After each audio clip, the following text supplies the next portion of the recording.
Chapter 1. The Morning Post. Tap, tap, tap, tap. I am coming, I am coming. Oliver was rubbing the sleep out of his eyes as he made his way somewhat unsteadily through his kitchen towards the window. Tap, tap, tap, tap. Bit early for the newspaper, he thought as he made his way past tottering piles of books and a few unwashed dishes from last night. What time is it? Tap, tap, tap, tap. The morning light illuminated the street below as Oliver opened the window, allowing the owl to hop through onto his countertop. No sooner had the owl entered through the window than it had dropped an envelope and set back out into the morning. Oliver looked down at the envelope. His curiosity was up and drove the grogginess away as he held it in his hands. On the front was written his name in a tidy script, and turning it over he found it was sealed with a blue wax seal imprinted with the letter M. What does work want from me so badly that it could not wait until I get in? Oliver thought to himself. Putting his kettle on the stovetop, he wound his way back past the untidy stacks of books and papers to his table. Clearing away a scattered mess of parchments that was spilling from the table onto his chair, he sat down and opened the letter. Please arrive early today and come straight to my office.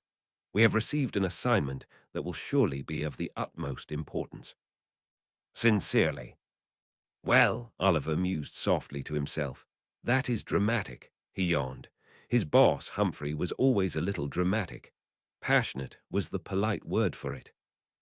Humphrey Hemmings was the department head for the Department of Magical Artifacts, the department where Oliver had been working now for a little less than 3 years. Oliver chuckled to himself as he reread the letter. Come straight to my office. In fact, Oliver and Humphrey shared an office. They were the only 2 people in the whole department. Humphrey had taken to putting up a divider in the middle of the room after Oliver had been hired. At the time he said it was in order to preserve the dignity of my station. But it was typical of Humphrey. He had been working for the ministry for a lifetime and felt he was due a little more recognition after his years of service. He also loved a bit of theatricality. In spite of this, Oliver and Humphrey Hemmings got on very well. Humphrey was a good boss. He was fair and reasonable. He only demanded a little respect and was perfectly happy not to overly interfere with Oliver's work. Oliver, for his part, had no difficulty working under him.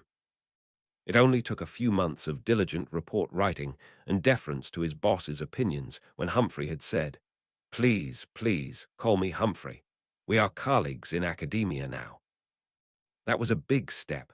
Humphrey regarded most other ministry workers as only slightly better than foolish. They think with their wands, he would often say. Their brains do nothing more than occupy the space between their ears. Humphrey had consequently developed a reputation for being extremely clever, but also being somewhat tricky to work with. He could have little patience for those who he deemed to be dim-witted. On the other hand, Oliver had found that Humphrey was a creative, loyal, and willing teacher, so long as he felt the student to be worth his time. It was an attitude that seemed to have just about stunted his career in the ministry. He could never rise higher than his small department. However, his brilliance meant that the ministry could never really afford to let him go either. So he continued to run the Department of Magical Artifacts. Occasionally, Oliver half wondered if Humphrey would have even taken a promotion should one be offered to him. Whatever his reputation or attitude towards the ministry workers at large, he never seemed to be completely isolated. There were a few witches and wizards who would cycle through the office to seek him out. Some of them came from quite powerful positions, while there were others who held more humble jobs. Sometimes they wanted his expertise or advice, and sometimes the visits were more social. These friends were warmly received in Humphrey's department at any moment. Oliver had also seen Humphrey turn away some rather important ministry figures when they had sought him out. Where he would generously make time for his friends, he could be equally ruthless about refusing his help to anyone he deemed not to be worthwhile. I am not their brain, he would say. It's not my lot in life to do a fool's thinking for them. Where Humphrey had been working for the ministry for many years, Oliver was still just getting started. When he was hired, Oliver was only a year removed from school and had recently returned from a grand tour around the world. That experience was actually what had led him to apply to work at the ministry in the first place. He had seen firsthand the wonders that ancient witches and wizards had created, and unlike his history of magic class in school, he had found them tremendously engaging. He had visited monuments protected by curses and seen powerfully enchanted objects. While he was touring a temple in Japan, a local tour guide wizard had explained to him that these temples and their stories are a part of who Westerlair. Oliver found that sentiment to be powerful. The Japanese tour guide helped him see how the cultures he visited had been shaped by their history. Language, art, music, food, and every other part of a society's culture. They were all affected by a people's shared past. As he traveled through Africa, Asia, and South America, he was impressed with the unique relationships that each culture had with magic. He began to see magic and magical artifacts as a celebration of heritage and the struggles, work, and triumphs of the past. In that one year, he had learned so much more about magic than he thought possible.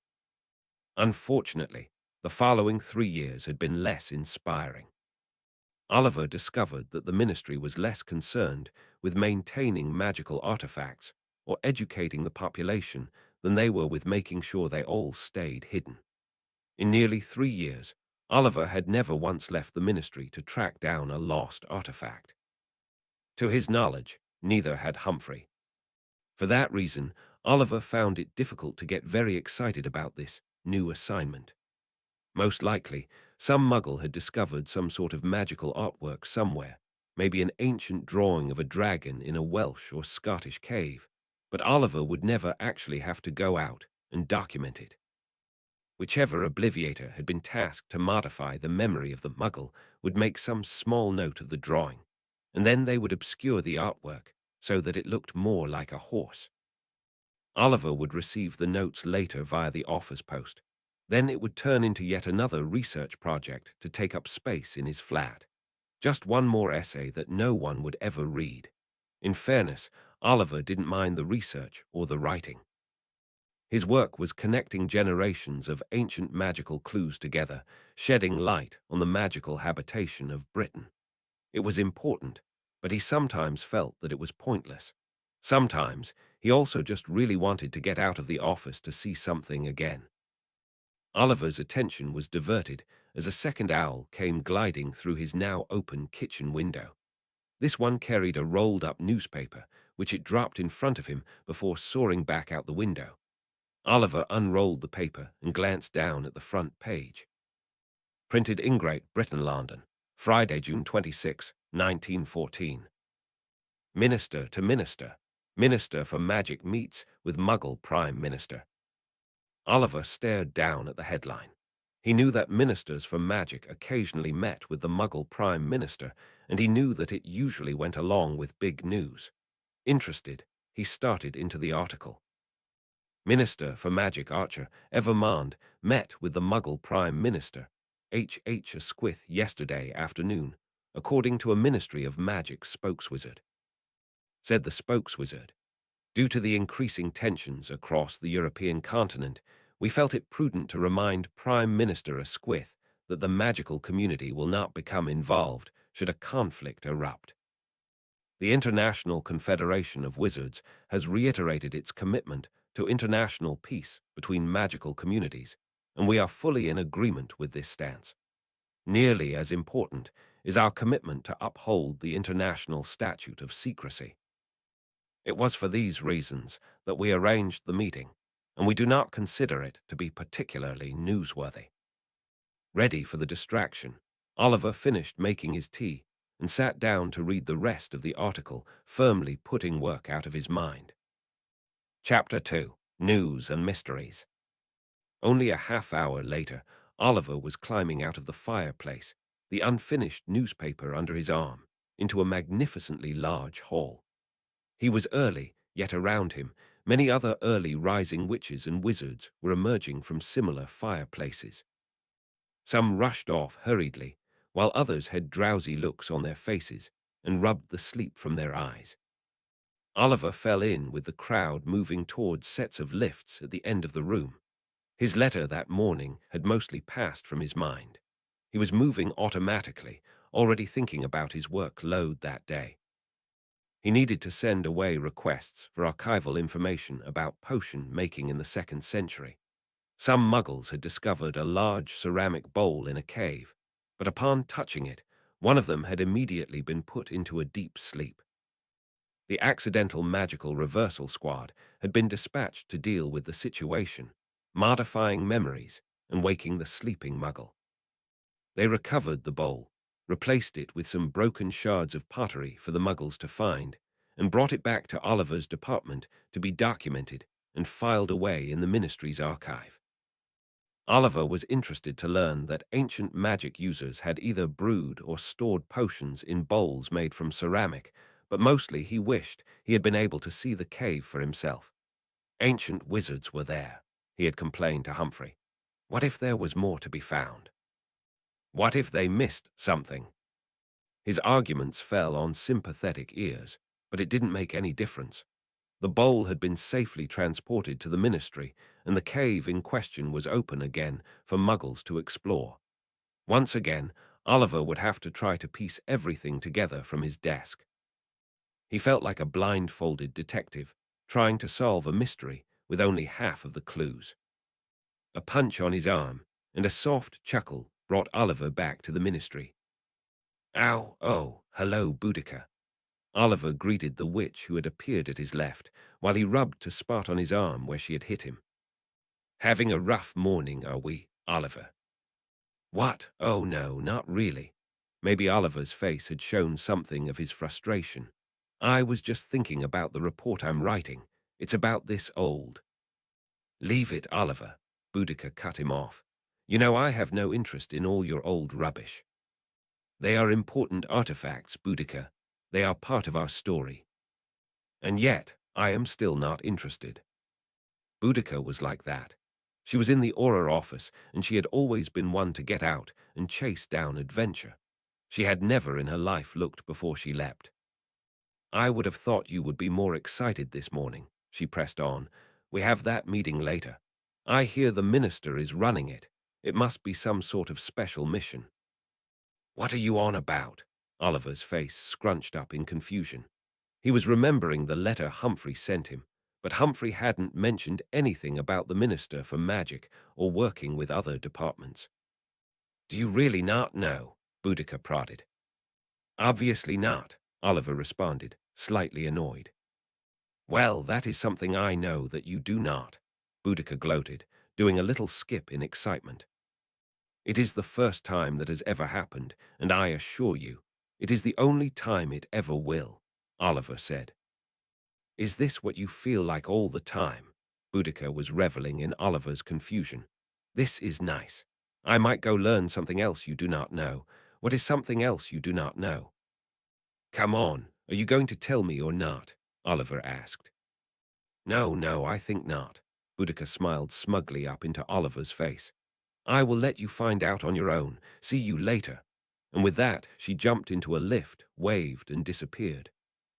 A few minutes later, Oliver was emerging from his own lift, still shaking his head and frowning slightly. He stepped out into the corridor and started walking to his office. Normally, he loved to glance into the offices he passed, seeing his fellow ministry workers bustling about here and there with important business.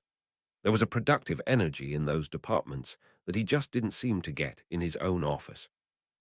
Today, though, he strode briskly past them without a sideways glance.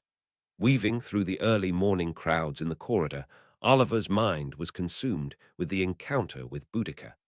It seemed that Humphrey had withheld some information from him. That was entirely within Humphrey's character, though. He would love to withhold information in order to reveal in his own theatrical manner. It was suddenly quite possible that Oliver's new assignment was going to be very out of the ordinary. Arriving at his office at top speed and very much distracted, Oliver walked straight into a small, balding, somewhat wrinkled old wizard, nearly sending him flying back across the room. Grabbing the little wizard by the front of his robes to stop him from falling, Oliver stammered out, "Sorry. Sorry, Humphrey. I did not see you there." "Not to worry, my boy," Humphrey called out, straightening himself back up. "Exciting news, exciting news. You must be beside yourself with curiosity by now. Let us go into my office." And without another word, he turned and bounced off into the room. "Good morning to you too," Oliver chuckled to himself. This was textbook Humphrey behavior. The enthusiasm, the complete disregard for normal etiquettes, and the withholding of information until he could deliver it in a more theatrical fashion. It was part of his charm, and Oliver had actually grown to appreciate it over the years. Humphrey had single-handedly kept the department alive for decades. His energy, passion, and endlessly sharp intellect had justified the continued existence of the Department of Magical Artifacts and kept it from being absorbed by another department or simply shuttered altogether. Following Humphrey into the room, Oliver took in the familiar smell of ink, parchment, and old books. He'd always liked that smell. It was comforting somehow. Stepping further into the room, he wound his way around a large divider and into Humphrey's office. Oliver had to give him credit. It was like entering a whole other world. The bustling sounds of work that normally floated in the door from the rest of the floor had vanished. Along the wall was a large window, which at the moment was showing the sun shining brightly on a castle, which Oliver knew to be located in southwestern England. Most windows were managed by the Department of Magical Maintenance, but Humphrey had somehow managed to take control of his window so that it showed the weather and whichever view he preferred that day. The office was fabulously tidy, with every surface spotlessly clean and clear of clutter or books. The only thing at all on Humphrey's desk was a memo that he had obviously been reading. "Have a seat there, Oliver," said Humphrey while pointing to a stiff-backed wooden chair in front of his desk. Oliver sat down while Humphrey took up his own, rather more comfortable chair. "I received this very memo early this morning." Humphrey waved the memo in the air. "It says that we are to embark upon a field assignment." Oliver leaned forward in anticipation. He had wanted a field assignment since the day he started work at the ministry, but he tried to keep his hopes and his imagination in check. "You will set aside all of your current projects for this." Humphrey slapped the paper back on the desk. Oliver's hopes began rising, in spite of himself. "We are to meet with the minister and other cooperating departments at 9:00 a.m. Minister Evermond will have a full briefing for us and answer any questions," Humphrey finished with a lame sense of formality. Oliver stared at his boss. "Oh, I do not understand," he said. "What is the assignment? What is this about?" "I do not know," Humphrey replied, "except that similar letters were received by a dozen other departments this morning. Whatever this is about, it will be of the highest importance. I can tell you that while it is somewhat common for department heads to receive summons on short notice like this, it is exceptionally unusual for the letter to contain no details on the purpose of the meeting." Oliver reached into his pocket for his watch. It was only just 8:10 a.m. His imagination was running wild. Chapter 3: The Meeting. Oliver couldn't remember a longer hour in his entire life. He had cleaned his desk and filed away his research materials in preparation for his new mystery assignment. It didn't matter what Humphrey and he were about to be assigned. It would surely be more exciting than the essay on ancient magical pottery he had been working on. He fidgeted in his chair with nervous excitement until finally Humphrey popped his head around his divider and said, "Shall we go up to the minister's office?" Walking along the corridors to the minister's office, Oliver felt as if everyone was watching them. He still couldn't imagine what sort of task was awaiting them. He tried to keep his hopes in check. Perhaps some muggles had just stumbled upon some old wizarding scrolls.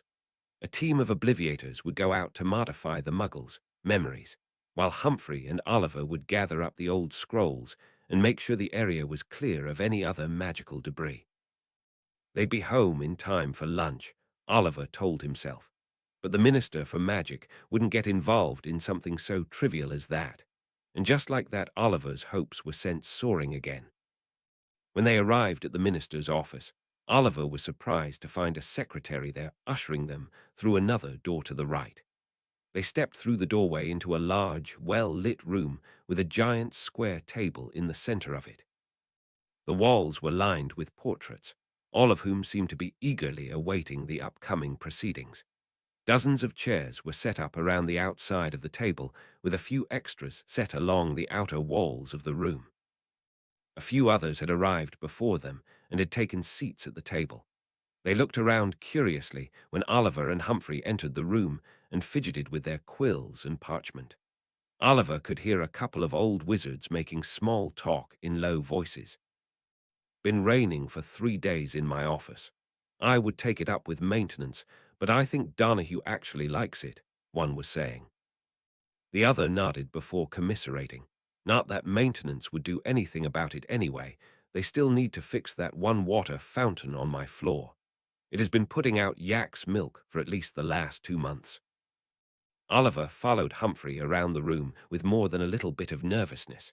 He had never met a minister for magic before, but Humphrey bounded forward with his usual enthusiasm and confidence. It struck Oliver that, as his boss had worked for the Ministry of Magic for decades, he must already know the minister. This impression was immediately confirmed. With a nod and a handshake, Humphrey greeted the minister. "Good morning, Archer." "Morning, Humphrey," Evermond replied. "Have you decided to take up gardening yet?" Humphrey winked. "No, number much too risky. I think I'll leave that until I am much older. Perhaps when I am your age," Evermond replied lightly. Humphrey chuckled. Oliver, bewildered, stared at them, but the minister didn't acknowledge him. Humphrey carried on and took a seat around the corner from the minister, and Oliver sat down in a chair behind him against the wall. They were soon joined by witches and wizards that Oliver knew worked in the Aura office, the Department of Magical Law Enforcement, the Department of Magical Accidents and Catastrophes, and the Muggle Liaison Office.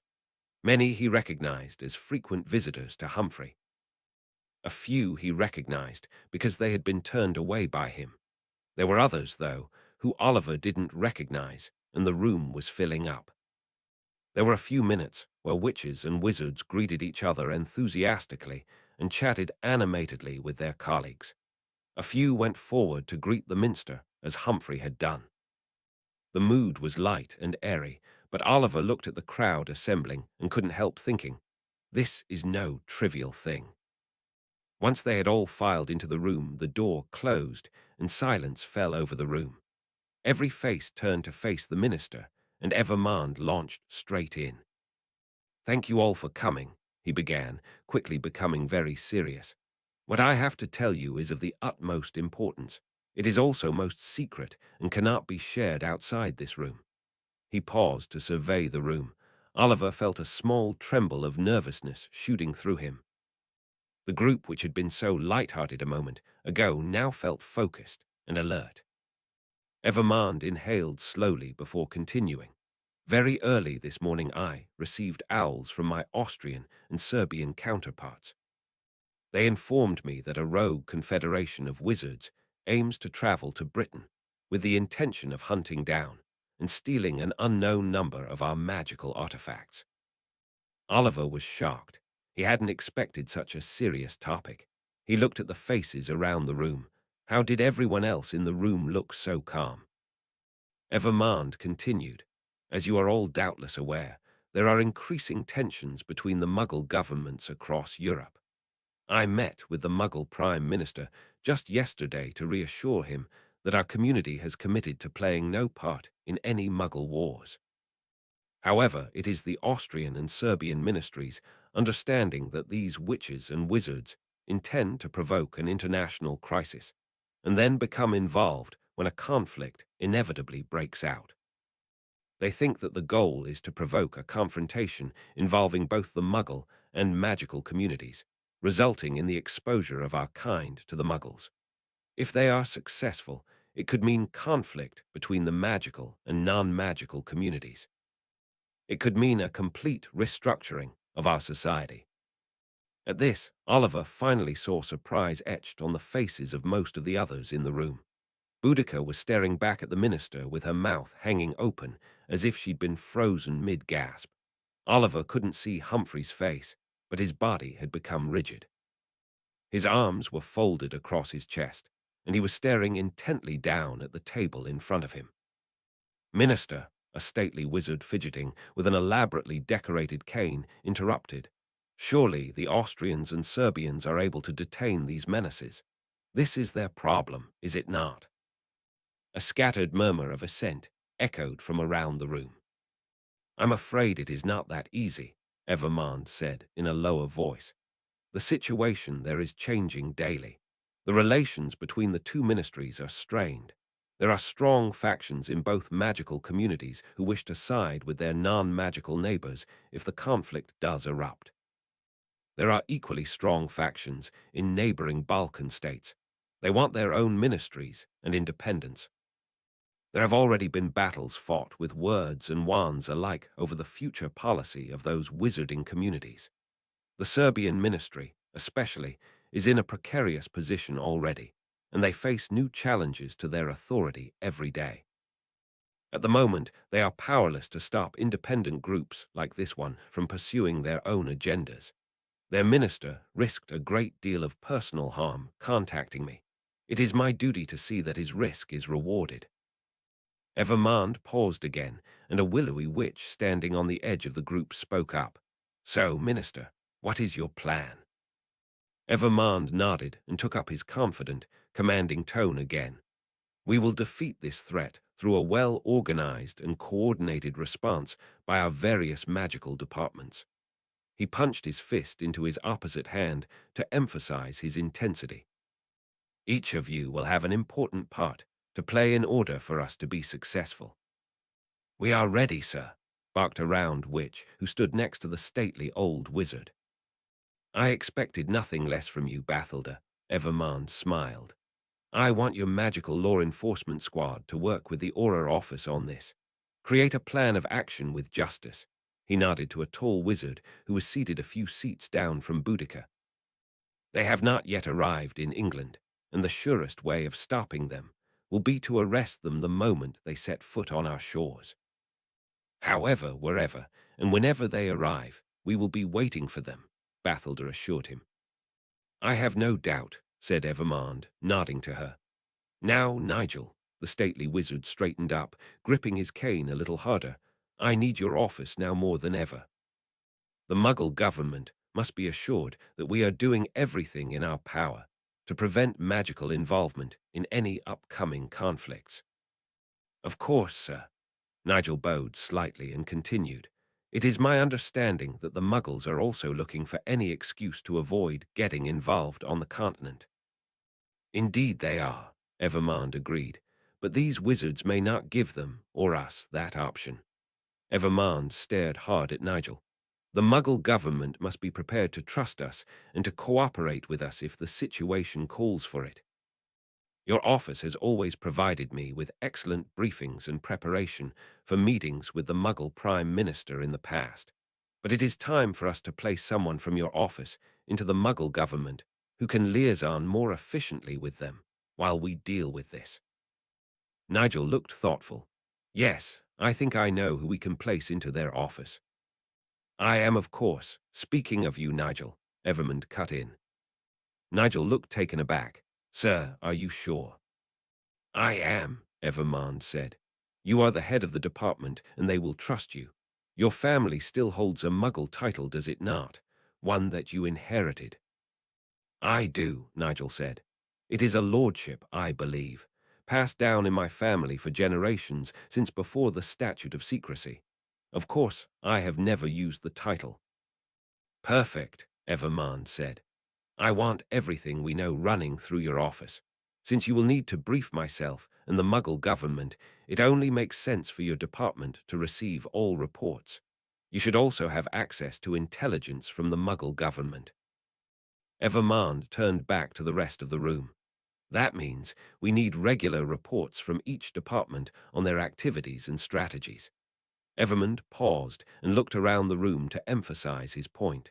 Communication and organization will be our pathway to success. Evermond turned back to the willowy witch.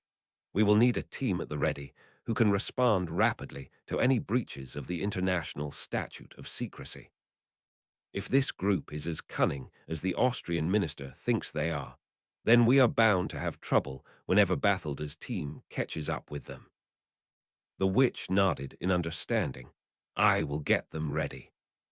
Right, said Evermond, turning to face Humphrey. Humphrey, we do not know what they are looking for nor where it will be.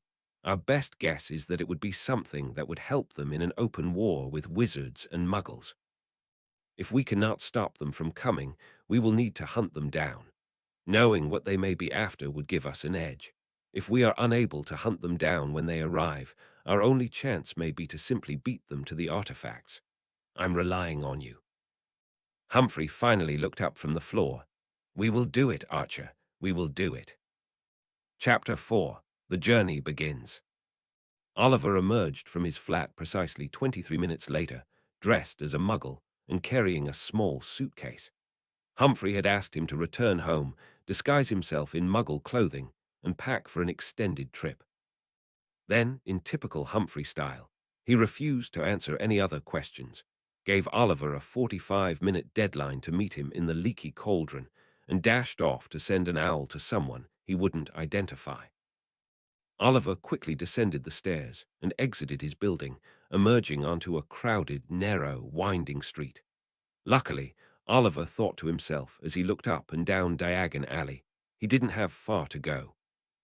The leaky cauldron was always a bit more rowdy on Fridays, but Oliver hoped that this early in the morning it would still be relatively quiet, or at least quiet enough that he wouldn't have too much trouble finding Humphrey in the pub. Passing underneath the brickwork arch, Oliver opened the door and groaned. Packed. He checked his pocket watch. Nothing to worry about. He still had 10 minutes before he needed to meet Humphrey. He couldn't understand, though, why they were supposed to meet here of all places. Why not meet up at the ministry? Humphrey had declined to answer that question as well. Oliver had actually suggested meeting back at the ministry. It was convenient, he reasoned, as his flat was connected to the Flu network, and it would be so much easier to actually find each other and meet up. But Humphrey was insistent. 6 minutes to go. Humphrey really disliked tardiness. Oliver was just about to go ask the barman if he'd seen Humphrey when he heard his name. Turning around quickly, he spotted the little wizard waving energetically at him from near the front door. Oliver hurried over, skirting around tables and pushing past a few groups of wizards already out for drinks. Sorry, he burst out when he finally reached Humphrey. It was difficult to find you with all this, he gestured vaguely at the crowd. Humphrey smiled. Understandable, and I am not a large man, to be sure, but we are here and we are together, so let us go. Humphrey turned, and without waiting for an answer, walked out the door. Oliver rushed to follow him, questions still bouncing around in his head. Where were they going? What was the plan? What were they even looking for? How were they going to find it? Why were they walking down Charing Cross Road? Finally, he could take no more. Humphrey. Yes, my boy, Humphrey responded. Where are we going? Oliver asked delicately. I would have thought it was obvious, said Humphrey jovially. The Wizarding Archive. The archive, that is in the ministry, is it not? Ah, yes, some would think that, but no, it is not. Humphrey let his answer dangle there, coaxing Oliver into his next question. Oliver obliged. Oh, so where is it? Humphrey turned to look at Oliver and smiled widely. Oxford, naturally. Oliver actually stopped. His mind had just jammed like a broken cog. Oxford. He ran to catch back up. So, where are we walking to now? The King's Library, of course, Humphrey said slyly. Exasperated, Oliver gave up. Please explain. Humphrey laughed. So I shall. There is indeed a small archive located inside the Ministry of Magic. We sometimes request materials through there or send items down to it to be stored, but largely it only keeps documents of recent events inside it. When we need an older resource, the archive in the ministry sends our request out to the main archive, who then sends us whatever we need. The main wizarding archive is much too extensive to be housed within the ministry. Thus, the Oxford location. "All right then," said Oliver slowly. "So why are we walking to the King's Library?" Another excellent question. Humphrey was in peak form as they turned onto Shaftesbury Avenue. The archive has convenient ways to send books, scrolls, or artifacts in and out, but there is only one way for us to access it: the front door. Unfortunately for us, there is not a safe place inside the city for us to apparate, and portkeys into the archive are strictly prohibited, except in exceptional circumstances. All of the archive and its associated grounds are protected so that you cannot apparate or disapparate in or out. Fortunately, however, there is a fireplace just across the street, which is accessible via flue powder. Oliver began to interrupt. His flat and the ministry were both connected to the flue network. Humphrey cut him off. "Unfortunately for us again, the archive is not on the general wizarding flue network. For the security of wizarding knowledge, the archive's fireplace is accessible from only one other fireplace in the whole world. That fireplace is hidden inside the King's Library." Oliver was amazed. That seems rather elaborate for an archive. Humphrey mused. "Yes, I suppose it is. But it is possibly the most valuable asset of the magical community." "Oh, yes," he said, seeing the skeptical look on Oliver's face. "It's much more valuable than all of the treasures in Gringotts and all of the secrets in the Department of Mysteries. It's nothing less than the sum of our knowledge." "So why have I never heard of it before?" Oliver asked. "Well, most witches and wizards do not appreciate it. They never have, and it's quite possible they never will," Humphrey said thoughtfully. "How did you feel about your history of magic class at school, or the school library?" Oliver knew where this was going. "I really disliked the class, but I occasionally enjoyed spending time in the library. I liked browsing the shelves on wintry Saturday mornings. I just did not enjoy some of the essays and studying that made Mehavito go there." Humphrey smiled.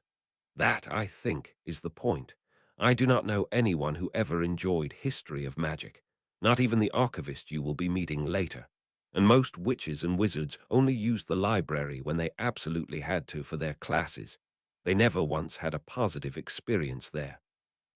So why should they appreciate a large library of wizarding history now?" "I guess they would not," Oliver conceded. Humphrey continued. "We are not so different now than our forebears were in years past. Bardley and Smirk understood this about the magical community, so they set up the Wizarding Archive to be separate from the ministry. This way, the ministry could never repurpose the space for something else or meddle in its mission. They took steps to protect it from interference and unqualified visitors, so that it could be a safe repository for our community's knowledge and history." "So that is why you ask me to wear Muggle clothing," Oliver reasoned, "so that we could access these buildings without drawing attention to ourselves." "That is true," Humphrey lectured. "I told you that the archive's entrance was intended to keep out the unqualified visitor. Any witch or wizard who found themselves unable to blend in effectively in the Muggle world." He waved his hand as if to gesture to the whole of London, "could never be trusted with the knowledge inside the archive." That didn't seem like a terribly difficult test to Oliver, and he told Humphrey this. "Maybe," Humphrey said, thoughtful again. "But just think about how many witches and wizards you know who would have been unable to dress themselves appropriately for this walk." Oliver took a moment to think about it. It was true. He knew many witches and wizards who worked at the ministry who couldn't understand Muggle fashion. He had grown up with a Muggle parent, living in a Muggle community, so he had always felt at home in Muggle clothes and Muggle society. He had Muggle friends back at home from his childhood, relationships he had maintained for years. A lot of the magical community, however, had never even spoken to a Muggle, much less dressed like one. Humphrey could see the wheels turning in Oliver's head and smiled. You see, it is a low standard, but a large percentage of our population would be unable to access the front door. Speaking of which, I believe we are arriving. They had indeed reached the front of the British Museum. They passed over a large plaza, up a set of stairs, and between large columns. It was an impressive entrance, Oliver thought to himself. Humphrey led the way into the museum and through wide corridors until they arrived in a long gallery.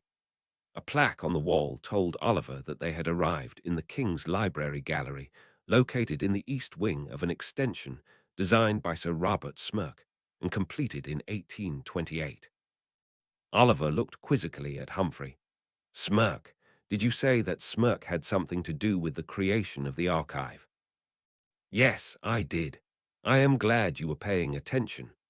Humphrey pressed on, answering Oliver's unspoken question. Bardley was responsible for creating the archive, and Smirke later added a secure entrance for wizards coming from the ministry. You see, the magical and non-magical communities were not always as separated as they are now. Bardley and Smirke were both examples of wizards who lived and worked among muggles. In Smirke's case, he did so without breaching the international Statute of Secrecy. Bardley, of course, was working nearly 100 years before that was passed, though he seems to have understood how important it would be. He hid his wizarding life from his muggle companions, and likewise hid his wizarding archive from them as well.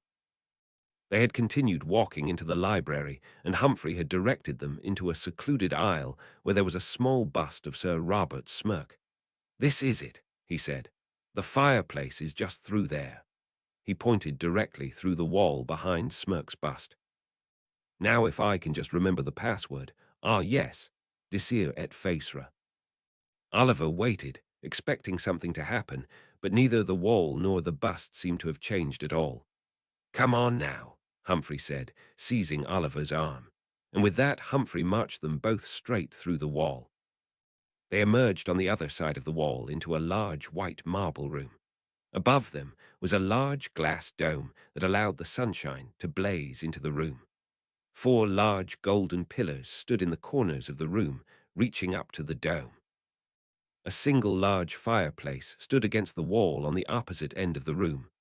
Impressive, is it not? Whispered Humphrey, as he watched Oliver stare in awe at the room. Their footsteps echoed slightly as they crossed the room. Oliver could feel a pleasant sort of tingling sensation that filled him completely. Something of what he felt must have shown on his face, because Humphrey looked at him, smiled, and said, What you feel right now are the traces of the powerful magic that Smirke used to construct this room. Magic always leaves a trace, good or bad. This room is protected, in some ways, even more so than the ministry. Without the distraction of the crowds, you can feel the scale of it. As they arrived at the fireplace, Oliver noticed a bag hanging next to it. Pulling it open a little at the top, he looked inside and saw that it was full of flue powder. That is nice of them to put this out for us, he said. Yes, very considerate, is it not? Humphrey said distractedly as he reached over and took a pinch of the powder. He looked up at Oliver. We are going to Broad Street. Have you got that? Broad Street. Right, Oliver replied. Good, said Humphrey.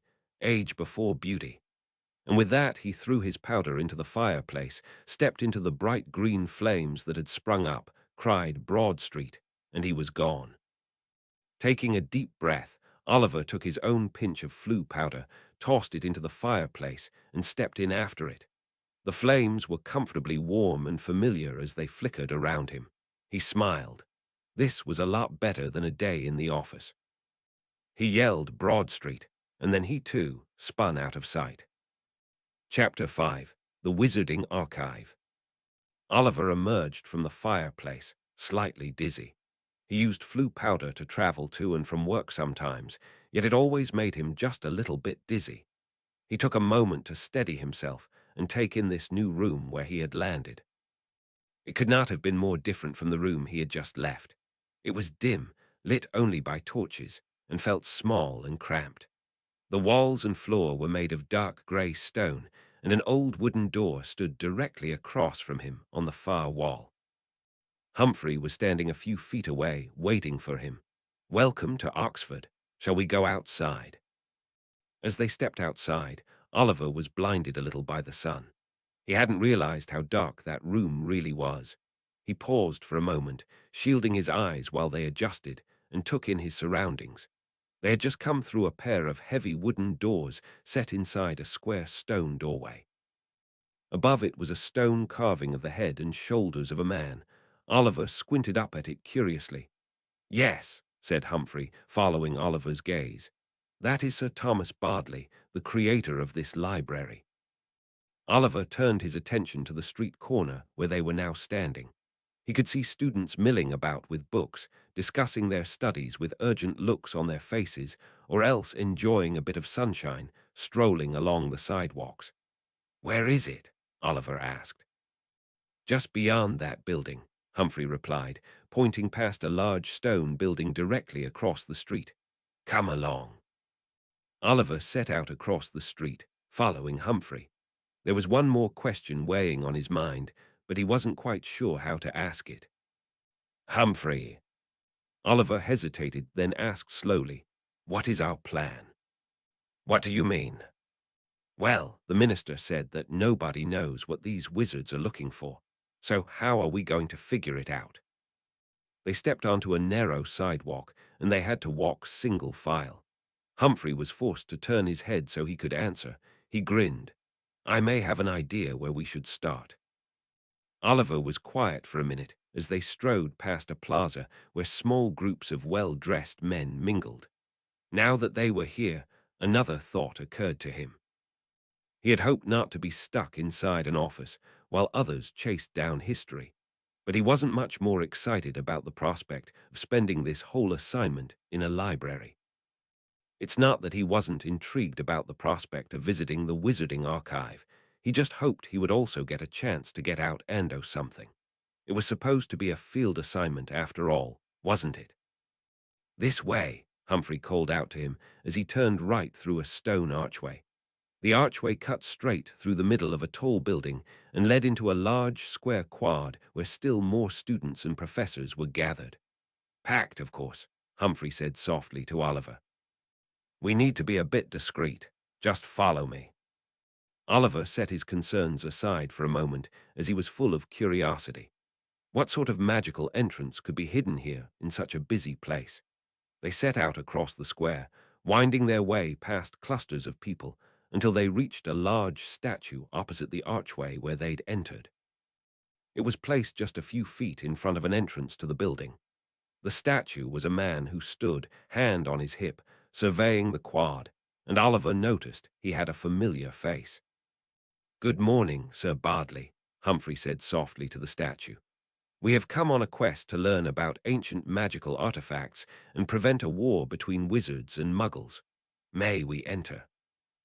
Nicely summed up, thought Oliver. He wasn't sure what to expect, however. Was this the entrance? It certainly wasn't discreet. It was surrounded by muggles, and Humphrey had just spoken aloud to a statue. How could witches and wizards expect to come and go in secret? No sooner had Oliver had time to wonder about this than the statue had fidgeted. Or had it? It was subtle, almost imperceptible. Oliver wasn't even sure he had really seen it, but it was apparently the sign that Humphrey was waiting for because he immediately set off towards the building. No sooner had he passed the statue than he had vanished into thin air. Oliver hurried to follow, and at the exact moment he passed Sir Bardley, he found himself inside a wide entrance hall. Oliver stopped to take it in. It was a large room with hardwood floors, inlaid with bronze, and beautifully worked wood beams and pillars. Fine murals adorned the walls, and sunlight streamed in through stained glass windows. He had experienced magical entrances before in the wizarding world, but this was different. There had been no door, no front to the entrance hall at all. Once again, Oliver was impressed by the depth of magic he was witnessing. Muggle students walked past the statue every day. They walked through this part of the square almost constantly. He looked behind him and saw a doorway. It seemed to be open, like there was no door at all, but the air was hazy and wavy. It was something akin to looking through water. Outside, he could make out the indistinct shapes of figures walking past. "Welcome to the Wizarding Archive," said a witch in a croaky voice, bringing Oliver's attention back to his assignment. "Please sign in at the front desk, and an archivist will be with you shortly." "Come along, Oliver," Humphrey said cheerily. He had apparently already signed in and was standing by the desk. "Get signed in. Archibald will be here in a moment." Wondering vaguely who Archibald was, Oliver scribbled his name down on a piece of parchment. Next to his name appeared a short caption that read "Quest for Ancient Artifacts." No sooner had he finished than he heard a small explosion of energy from behind the desk. A door had opened, and a tall, round, and frankly ancient man had come bounding into the room. He had wispy hair that came off his head in all directions, the thickest of which seemed to be coming out of his ears. He wore large, thick spectacles on a loop draped around his neck. His face was long, droopy, and deeply wrinkled, so that he looked a bit like a mastiff. Yet he radiated life and enthusiasm. "Welcome back, my dear friend," he said cheerily to Humphrey. "It has been too long since you were last here." "Hello, Archibald," Humphrey replied mischievously. "I thought it was only 3 or 4 years since I was here, but by the length of your ear hair, it must be nearer to 10. The pair shook hands and laughed loudly. The witch behind the desk seemed not to notice this disturbance happening a few feet to her right. She shuffled through parchment, scribbling notes here and there, her focus unbroken. Oliver, meanwhile, smiled uncomfortably and stuck his hands in his pockets. "So, Humphrey," Archibald finally said, while hiccuping slightly, "who is this fine young man accompanying you today?" "This is Oliver William Lacey, my assistant at the ministry." Oliver stepped forward, extending a hand. "A pleasure to meet you, sir." Archibald took his hand and shook it firmly. "A pleasure to meet you as well. I am Archibald Crowdy, the chief archivist for the Wizarding Archive. Now, Humphrey, I got your owl warning me you were coming, though it did not say why. What brings you here after all this time?" Humphrey looked at him a moment, considering his response, and said, "We are on a quest of sorts, Archibald. Perhaps we can fill you in on the finer points in your office." Archibald nodded, and then led them through the door and down a set of spiral stairs into a long, narrow corridor. The corridor was circular, with doors on the outside edge and windows on the inner edge that allowed sunlight to stream through. As they walked, their footsteps echoed softly on the dark hardwood floors. The light played on the walls and illuminated a vaulted ceiling that was ornately decorated with wood inlays and paintings. Oliver peered through a window as they passed, and found that he could look down into a large circular room with rows of shelves that led away from the center like spokes on a wheel. "That is the main reading room," Archibald was saying, "where we do most of our research. Sir Thomas Bardley opened this archive in 1602 as part of his larger library project. He believed that muggles and wizards alike needed to preserve their knowledge. He saw the collection and preservation of knowledge for future generations as the greatest purpose he could have in this life, and he set himself to it admirably. We are underground now, below the main Muggle library. The windows are enchanted, of course, just like at the ministry, except that the quality of the enchantments here are higher.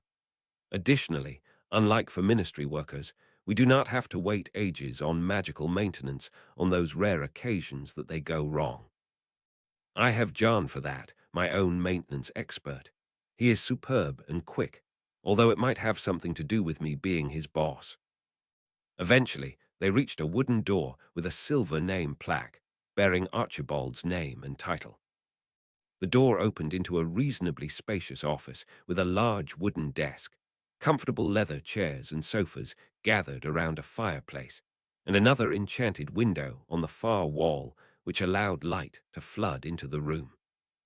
The walls were decorated with paintings of important historical witches and wizards who buzzed around their paintings, trying to look important.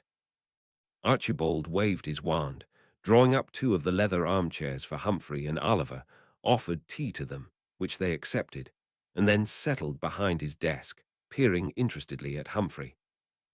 "Now then, Humphrey, would you like to tell me what this is all about?" Humphrey took a sip of his tea and related everything that the minister had told them earlier that morning. He spared no details and did not pause his narration until he had related everything up to the current moment. Once he had told Archibald everything, he said, "I have a suspicion of what they might be after, but I need to hear your thoughts." Archibald looked serious for the first time since they had arrived. Frowning slightly, he said, "Well, yes, I do think there is an obvious culprit for what they might be after. I should think they are after artifacts from Arthurian legend."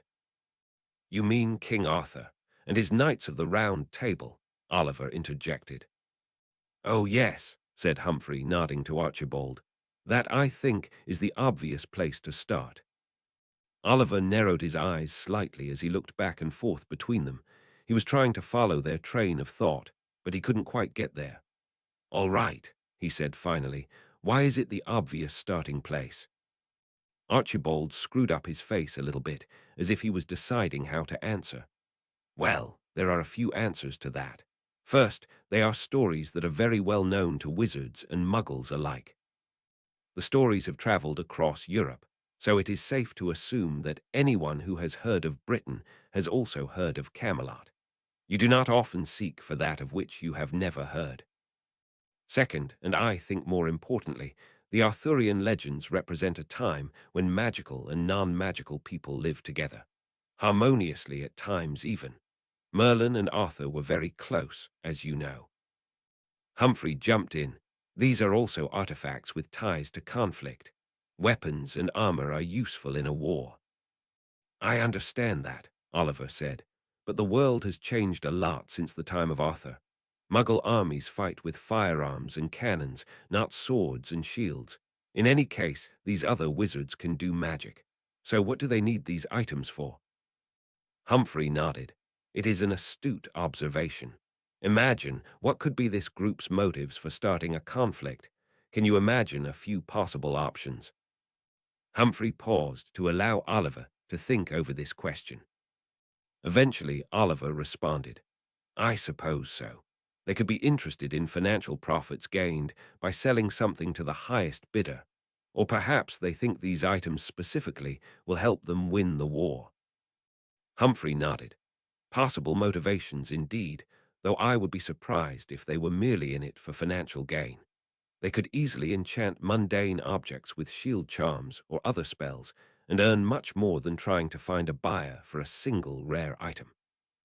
To me, the most probable motivations come down to a desire to change the way the world works. You win the war to achieve a larger goal, to bring the magical community out of hiding, possibly with the intention of placing wizardkind on top of their new society." "That is certainly a motive we have seen before," Archibald said. "Why do they need these artifacts at all?" Oliver asked. "Why not just walk out onto a battlefield and start doing magic?" "This group may be more savvy than the average usurper. If someone wanted to restructure the world with witches and wizards on top, then artifacts from the Arthurian legends would be very powerful symbols," Humphrey continued. "For example, they could use them to represent how dependent muggles were on witches and wizards to perform magic for them. Symbols can be useful because it changes the way muggles might perceive the change. Instead of an attack or a coup, it becomes a quasi-religious experience with the return of legendary symbols and stories. Pair that with a group who might use those symbols to end a war, and you have a compelling argument for why muggles may feel inclined to follow them." "Is that what Arthur's artifacts are? Do they represent muggles' dependency on magic?" Oliver asked. "Of course not." Archibald had risen and began pacing back and forth. "Merlin did not rule over Arthur or even with Arthur. He advised him, he helped him, but he did not reign over him. They can still be powerful symbols, yes, but to use them to demonstrate the superiority of wizards over muggles would be an insult to the very real friendship that wizards and muggles sometimes had in that era." "I do not think I understand," Oliver said. "Then how do you use Arthur's sword or shield to seize power?" Look at it this way, Archibald continued. The legends of Arthur include some very unique and powerful artifacts. They include items that protected knights from danger and injury, or allowed them to fight against and slay dragons and even other sorcerers. If those items found their way onto a battlefield today, they would change the course of history, especially if the owners were clever enough to find a way to copy them. An army equipped with powerful magical weapons that was also strongly protected from their enemies would be exceptionally dangerous. The witches or wizards who commanded such an army would find themselves in a position to subjugate many others to their will. Alternatively, Humphrey said, the appearance of significant powerful artifacts in the hands of wizards could swiftly convince muggles not to fight at all. Both scenarios are dangerous. An army backed by magical rebels would have an advantage over any other military force. They might be unstoppable for all intents and purposes. Only direct and open intervention from the magical community could make a difference. An independent magical band of rebels with significant symbols could affect the war in a way that wizards could not undo or cover up, he continued.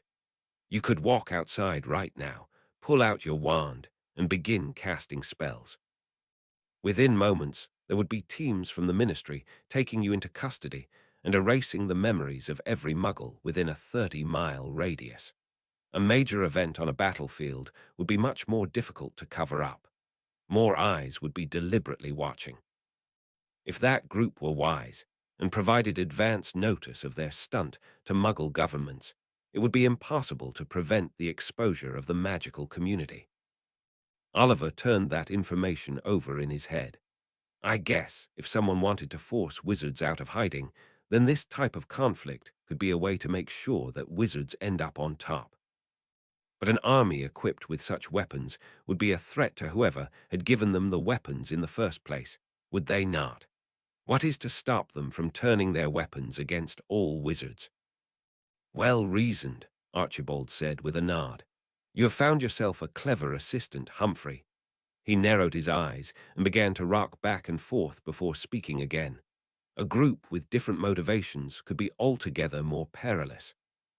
They may see these artifacts as a way to even the field for muggles. After all, Arthur and his knights were able to defend themselves from all manner of dangers, both magical and otherwise. An army equipped and prepared to take on both the Muggle and wizarding establishments would be far more dangerous. They could make use of these artifacts as symbols or as tools of war. In either case, these artifacts remain our most likely targets. Humphrey had stood up as well. We cannot know for sure until we begin our work.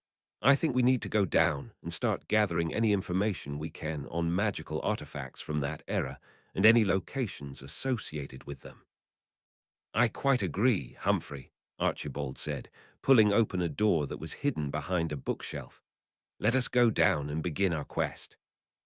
Oliver followed the other two through the door and down a steep spiral staircase.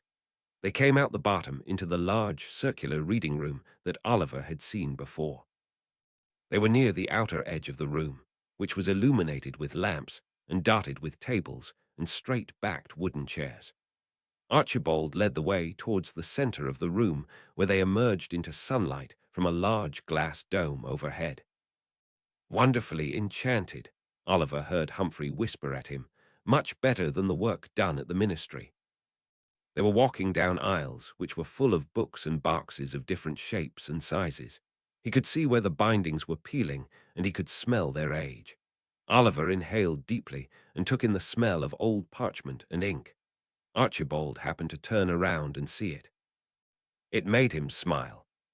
To Oliver it seemed like they were walking for a long time before they reached the center of the room. Archibald led them up a few stairs to a platform surrounded by a large circular desk. This is our workstation, he declared, and Oliver was surprised to hear that he wasn't whispering. Normally, we counsel researchers to be mindful of taking up too much space, but that will not be an issue for us. There are no other researchers using the archive at the moment, so we have free reign of the area. He gestured widely at the desk. Shall I start gathering materials while you two settle in here?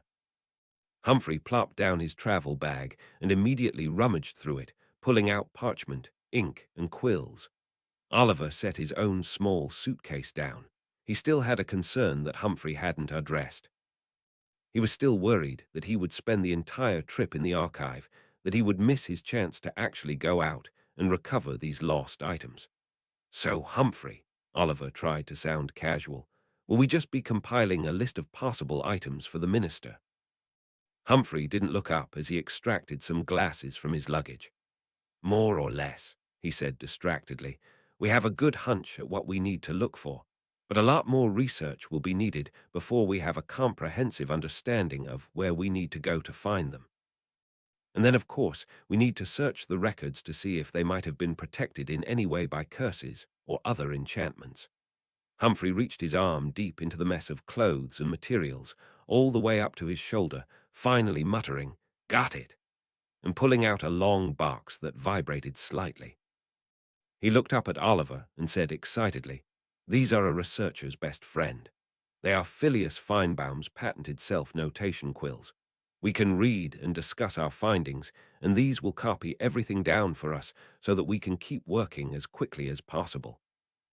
Oliver nodded. Somehow, he suspected that Humphrey hadn't quite understood what he was really trying to ask. He decided to push the point. How long will we need to do research here? The minister did say we should be prepared to hunt these artifacts down. Will we go out to verify any of our research? Humphrey was now arranging sheets of parchment, ink, and quills into workstations. No, I don't think we will be going out. Somebody will need to stay here to keep investigating potential leads and make reports to the Muggle liaison office. Oliver looked down at the ground, his spirits falling. He had really been hoping for an opportunity to do real work. I think you will need to go out, though. Someone will need to investigate our locations. Oliver looked up again quickly, his heart leapt a little in his chest. At that exact moment, however, Archibald came bouncing into view with an immense stack of books tottering precariously in his arms. Humphrey's attention turned to the books and the old archivist. Once Archibald had reached their circular desk, he set the books down carefully and then distributed them out among the 3 workstations that Humphrey had set up. Oliver approached one, and the self-notation quills promptly jumped up and hovered over a piece of parchment, quivering with energy, ready to take notes. The 3 of them settled down to study. Oliver pored over books and papers, reading stories about the Knights of Camelot and the deeds they were supposed to have performed. He looked at manuscripts of authors who had commented on the stories and interpreted their validity. All the while, his quill danced across pages of parchment next to him. After what felt like hours, Oliver stood up to stretch. Humphrey and Archibald were looking at a manuscript together, talking in low voices. Curious and eager for a break, Oliver walked across to them and peered over Humphrey's shoulder. "Have you found something?" "Possibly, but it is difficult to be sure," Humphrey said slowly. "There are a lot of possibilities," Archibald explained. "It is likely that there are dozens of artifacts hidden somewhere, but there could be just as many, if not more, that never existed at all. What is more, we are not seeing any definitive connections between artifacts and locations where they might be hidden.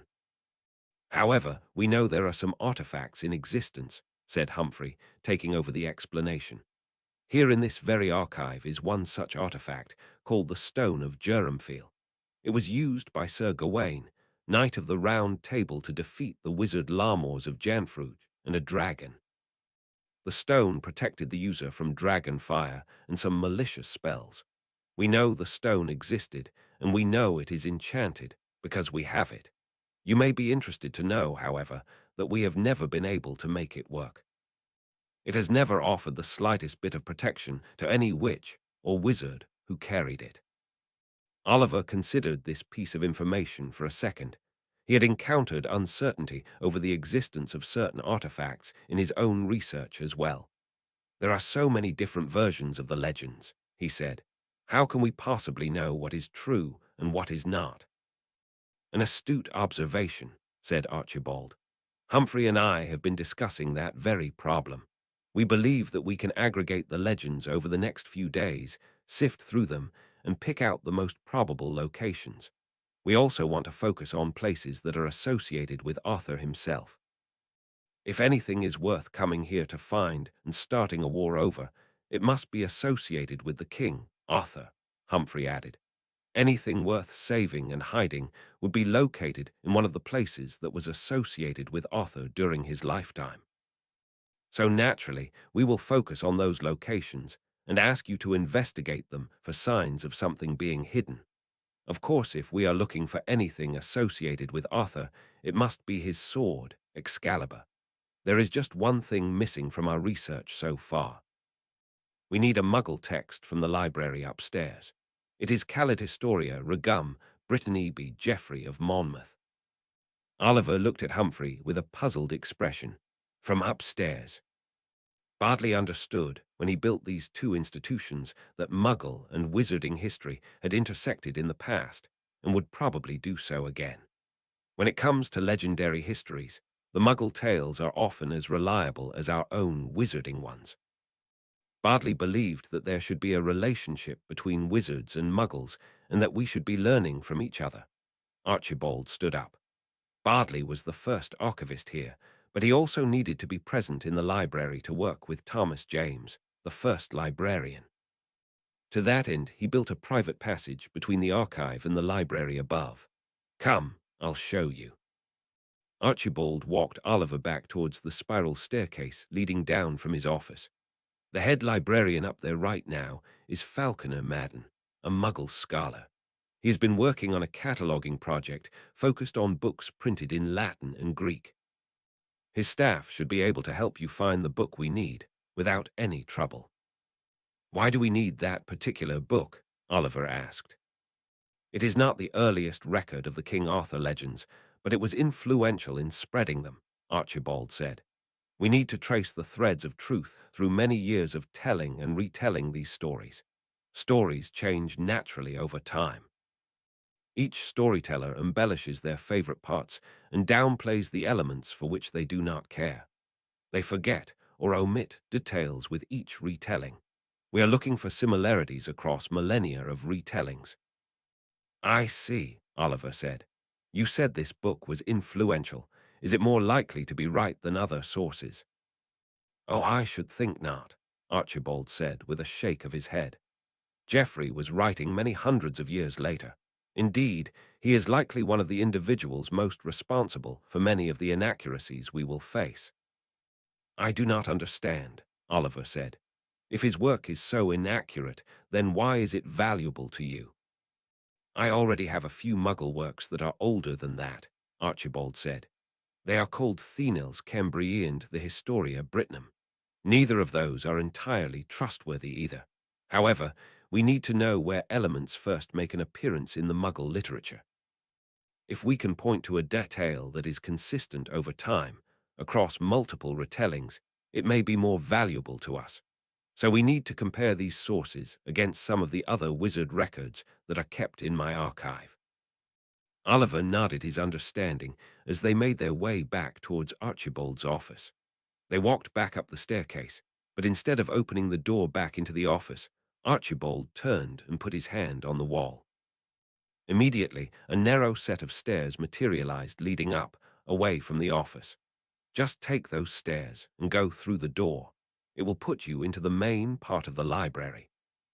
When you are ready to come back, just tickle the bust under the chin, and you will be able to come back through the door.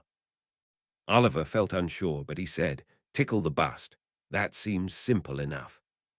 It is just a library, Archibald reminded him. I want to confer with Humphrey again. I think I have an idea about where to send you first. And with that, he bustled away back down the stairs, his droopy cheeks swinging back and forth as he went. Oliver watched him go for a minute, then turned up the stairs. They led to a small wooden door with a large round handle. He pulled it and stepped out into the library. He found himself standing behind a large bookcase, completely hidden from view of the rest of the room. Turning around, he found that the door had shut behind him noiselessly. There was no handle on this side, and the outline of the door was perfectly hidden. A bust of a very severe-looking man was on a small table next to him. Tickle the chin, he thought to himself, and he chuckled a little. Stepping out around the bookshelf, Oliver saw that he was in a long, tall room. On either side there were tall windows that allowed sunlight to stream in, but otherwise, he thought, the room was rather dimly lit. He could see short rows of bookshelves jutting into the room off the wall. He noticed that each aisle had desks and chairs for the students to work at. The absolute silence of the room was broken only by the muffled footsteps of students making their way between the shelves, or else the turn of a page and scribble of notes that sometimes drifted out from one of the work desks. Oliver looked up and down the room, not seeing anyone who looked like they worked there. He decided at random to walk towards the large window at the end of the room closest to him. This turned out to be a good decision. He discovered when he got near the window that his room was connected to another long room full of bookshelves. In the center of this room, though, was a large desk with a rather grumpy but official-looking man sitting at it. Arriving at the desk, he saw that the man was scribbling furiously in a logbook. Ahem, said Oliver softly. Excuse me, sir. The man paused scribbling and stared up at him intently. Oliver continued hesitantly. I was wondering if you could help me locate something. I am a little turned around. I was looking for Historia Regum Britanniae Geoffrey of Monmouth. The man stared up at Oliver. Oliver wished he would blink more often. I am very busy at the moment, and most of our staff are away at a lunchtime lecture. He huffed, as if he couldn't be sure what lecture could be so worthwhile as to take away his staff during lunchtime. Nevertheless, I will find one of our student aides to help you. He rose and disappeared towards a back room. Oliver stood awkwardly by the front of the desk. He was sure that Archibald could have retrieved the book himself by now. The old archivist seemed to have a good grasp on how the rest of this library worked, so why had he felt the need to send Oliver into the middle of this library? Oliver had a suspicion that Archibald might find the idea of him wandering around in this large building a bit funny. The grumpy man returned quickly, though. A young woman followed him out the door. This is Clara, the man said. She will help you find what you need. Mind you return it to its rightful place when you are done. We do not need to be chasing down any more misplaced items. He turned back to his logbook with a grumble and resumed his furious scribbling. Clara turned out to be very much more good-natured than the man at the desk. They chatted amicably in low voices as they wound their way past desks and aisles of bookshelves. She had been taking classes at Oxford for the past few years and had received honors on tests in classical history and languages. She had started working as an aide in the library part-time while she conducted her own research into Rome's influence on Britain. I have already read a small library's worth of books, she told Oliver, but I really want to go out to visit some of the archaeological sites. There are amazing things happening all over the world. Routledge is at Easter Island. Carter is in Egypt. Bingham is in Peru. Right now, Curl and Cree are in Scotland to begin archaeological excavations of a place called Traprin-Law. There are things to be discovered everywhere. And I am here, she trailed off, sighing. She looked up again at Oliver. Sorry, I get a little excited by it all sometimes. Oliver smiled. I understand. Sometimes I get a little excited at the prospect of getting into the field, too. Surely you will get your chance soon, though. You must be just about completed with your studies. You must not be a student here, Clara said smoothly. I am sorry, Oliver said with surprise, a little taken aback. No, I am not. I do not think that I will ever complete my studies here, she said, turning a corner and leading the way into another room. Because of that, I doubt I will ever get the chance to go out and see something real for myself. Why would you not complete your studies? Oliver asked. Women are not permitted to fully matriculate, Clara said, with a hint of bitterness behind her words. We are allowed to sit for classes and exams, but we are only awarded a certificate for passing our exams. We cannot receive a degree. Oh, I am sorry. The world will be poorer without your work, Oliver said, a little awkwardly. Clara nodded, but she seemed a little embarrassed at the emotion she had shared, and she changed the topic. So, Geoffrey of Monmouth, are you working on something about early British mythology? Yes, or something like that. The story of King Lear appears there, if I remember correctly. It is one of the first places, perhaps the very first, to record that story. Oh, really? Oliver said. I did not know. I am more interested in the Arthurian stories. Oh, she said. Well, of course, the legends of King Arthur are fascinating as well and very popular. What are you researching them for? I am interested in the intersection of legend and history. I wonder if there are clues in the stories that might point me to real places. After all legends are told by real people. Are they not? Clara nodded slowly, mulling it over. Oliver could sense that she didn't rate his response very highly, so he changed the subject again. Soon they found the shelf where copies of Geoffrey of Monmouth's Historia Regum Britanniae were kept. Clara helped Oliver double-check that he had what he needed before excusing herself to get back to her own work. Oliver took his copy and found his way back through the library to the bust of the severe-looking man. As he tickled the statue's chin, he thought about the book under his arm. He felt a bit strange about taking it without having checked it out first, but as he reminded himself, he was only taking it to a different part of the library. As a door handle materialized in the wall in front of him, Oliver reassured himself. It wasn't like it was even going to leave the building. It only took a few minutes for Oliver to get back to Humphrey and Archibald. He found them looking at a map of the British Isles. They were surrounded by a mess of open books and scattered papers. Archibald's quill was whirring over sheets of parchment, recording notes at a tremendous rate. I've got it here, he said, showing them the book. Excellent work, my boy. Just put it on the desk, Humphrey told him, while pointing at his own meticulously tidy study area. I think we've got the first location for you to visit. Oliver hurried over to them, eager to get started. Archibald was pointing enthusiastically to Cornwall. If we're going to do this, we may as well do the thing properly, he was saying to Humphrey. See, these documents suggest that Arthur was born at or near Tintagel Castle. There are also rumors that Merlin was there at some point. We may find that something has been hidden at that location. At the very least, Oliver may gain some insight into Arthur. Humphrey looked up at Oliver. What do you think? Are you ready for a field assignment? I think it is worth a shot, Oliver said enthusiastically. It should not take me too long either. Ah, about that, Archibald cut in. As it is too far to apparate from here, you would need a portkey, but we think you should take the train, Humphrey finished for him. Oliver looked at them, confused. Why? Well, we have some homework for you, Humphrey said, handing Oliver a stack of parchment. These are copies of some of our more important notes. We will send more along if we think you need them, but we want you to study some of this before you start looking. We agree that you may need some special knowledge of King Arthur and Merlin to find the hidden secrets wherever we send you. Oliver protested, but this will take a lot longer. Is time not important right now? Are we not racing against those other wizards? Archibald cut him off.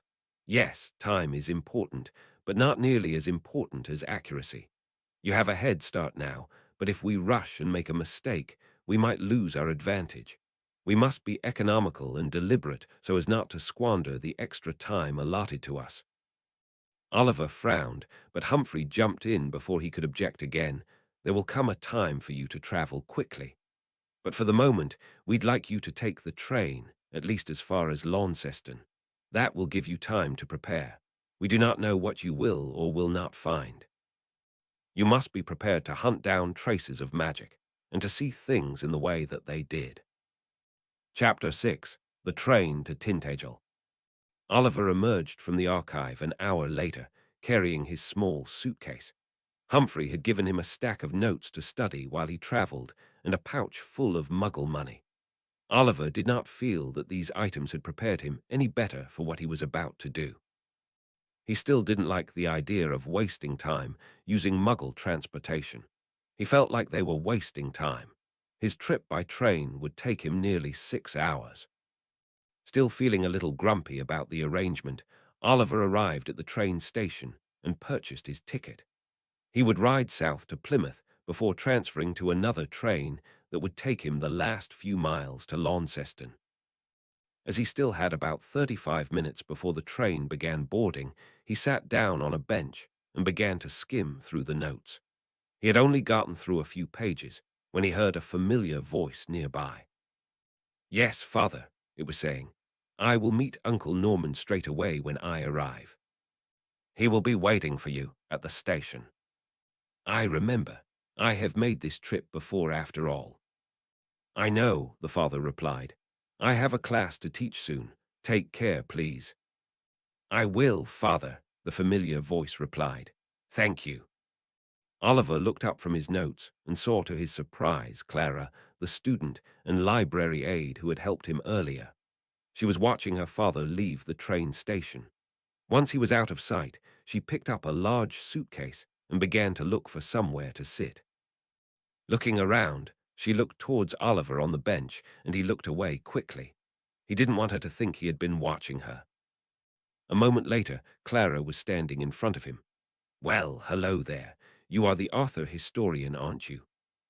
"Oh yes, I guess I am. Hello again. I see your visit to our library was a brief one. Did you find everything you hoped for?" "Nearly."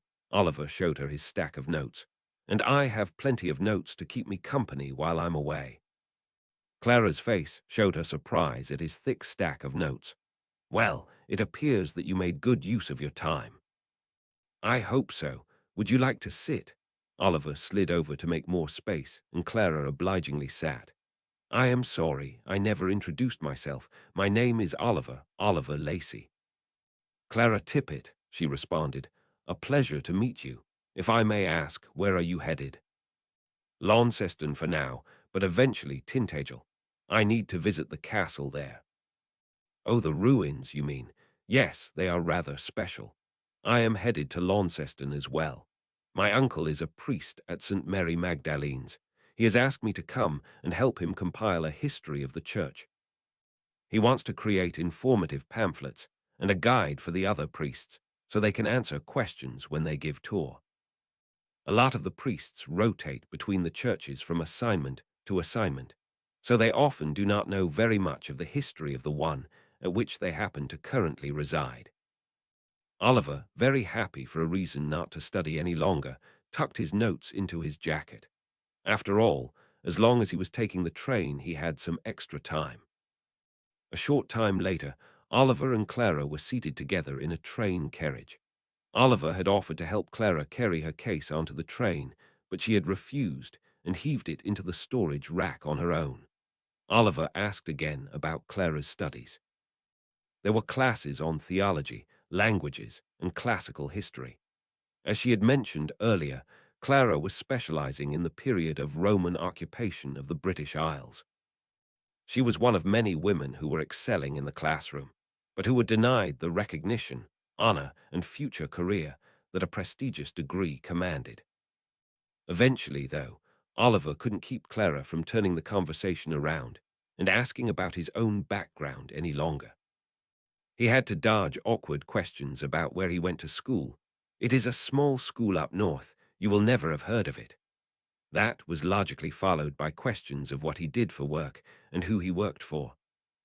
He had told her that he was an independent researcher working on behalf of a wealthy benefactor to document legendary artifacts, but based on her reaction, he could tell that she didn't quite believe him. Perhaps she noticed that he was light on details. Luckily for Oliver, Clara didn't press the questions because she was distracted by dinner. As the sun was setting, an attendant had come along to the carriages in their section of the train. They were invited to the dining car for an evening meal since they still had a journey of nearly 4 hours to go. Oliver and Clara chatted away casually over mashed potatoes, pork chops, and split-pea soup. Clara, however, wasn't to be distracted forever. "Tell me about your research into the Arthur legends. What are you hoping to accomplish? Oliver considered his answer while he took a bite of his potatoes.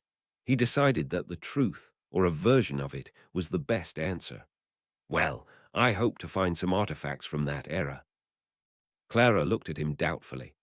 There are lots of artifacts to be found in Britain, and the Arthur legends span hundreds of years. Finding artifacts from roughly the 6th century until the 12th century isn't a major challenge in this country. Your only difficulty may be finding something at a location like Tintagel, which has already been so thoroughly explored. It begs the question, what are you really looking for? Oliver chuckled. I am serious. I want to find Arthurian artifacts. Clara gave him a critical look. But those are legends, not real history. You cannot believe that Arthur had an all-powerful sword forged on an island of enchantresses, or that he had an advisor who was a wizard who handed out magic rings.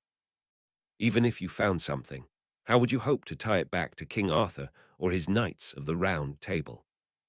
Oliver shrugged in what he hoped was a nonchalant way. There is only one way to find out. If I find an all-powerful magical sword, I believe I will have a good guess at who it belonged to. He smiled in what he hoped was a clever way. He was in perilous territory. He was either going to be discovered as a wizard or shamed here, and now as a crackpot and a fool. He wasn't sure what was worse. Clara still eyed him sharply, but then her face softened and she nodded, laughing. I suppose so. So what is written in those notes of yours? Are there secrets to uncovering magical treasures? Oliver winced. There could be, he replied lightly. I was at the library as part of a team. I have been sent out ahead of them with copies of their notes while they do some more research. To be perfectly honest, I am not really sure what is written in some of them. Clara gave him a mischievous look. Well, let us look through them together, shall we? They finished dinner and made their way back to their own seats. Oliver was thinking hard. He hoped that Clara had forgotten about her desire to look through his pile of notes. He wasn't sure what Humphrey and Archibald had decided was important enough to include in the notes, but he was sure that he'd have to obliviate Clara at some point if she did read through them. On the other hand, he half wondered what she might glean from reading them. She was intelligent, after all, and she might help Oliver pick out any nuggets of actual useful information. If there were any to be found, certainly two heads were better than one. It turned out that Clara had not forgotten, and she insisted on seeing everything that Oliver had brought with him about the Arthur legends. Oliver braced himself and pulled out his stack of parchments. He handed them over to Clara and watched her. What sort of paper is this? She asked him, turning a piece of parchment over in her hands. It feels like old-style parchment. And did you write all this with a fountain pen? Look, there are blots of ink everywhere. She looked up at him quizzically. My team members are somewhat old-fashioned, he said, trying to gloss over the moment. It is appropriate because they are also very old. Clara continued to look at Oliver with a mixture of amusement and curiosity for a moment before looking down and starting to read. She read quickly and was flicking through the pages. Every so often she would mutter, "That is interesting," or "Aha." After only about 10 minutes, she pulled off a few pages and handed them to Oliver. Here, read these and tell me what you make of them. Oliver started into them. He wasn't surprised to find that these sheets of parchment contained notes on the wizarding version of the Arthur legends. He saw notes on Merlin and Sir Cadogan and read about a legendary forge run by goblins and a witch called Gladys Ferrerius. When he looked up, Clara was still reading the other pages. Oliver hesitated. Well, it just looks like background information to me. Clara looked at him again. I have been hearing about the Arthur legends my whole life. My uncle loved to tell us stories of the knights of the Round Table and their search for the Holy Grail, but I have never heard of some of those characters. Where did you find all this? Old manuscripts and books that we found in other libraries. Oliver quickly lied. My team has been hunting down sources for a long time. Clara's skepticism was showing on her face again. Right. Well, there was something interesting in there about Merlin.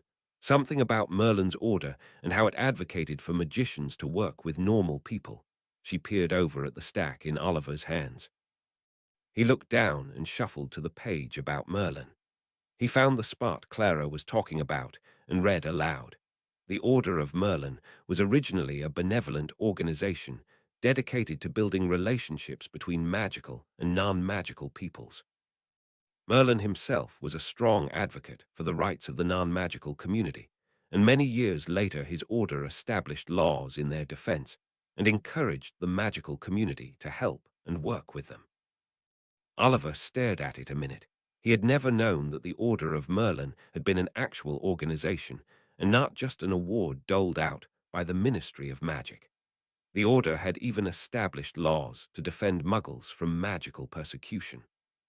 He looked up at Clara, who was looking back at him expectantly. The one thing Oliver was sure of in that moment was that they had not understood the passage in the same way. "Well," he trailed off a little uncertainly. "Look," Clara explained, "I am not saying any of this is real, because it is not, but Merlin was friendly with Arthur, right? He was part of the Round Table, right? And that little bit says he wanted to build relationships between magical people and people without magic, right?" Oliver wasn't sure where this was going. "Yes, I guess so." "Well," Clara continued, "if he had hidden something somewhere, would you not think that you would need a wizard like him to help you find it?" Oliver considered it for a minute.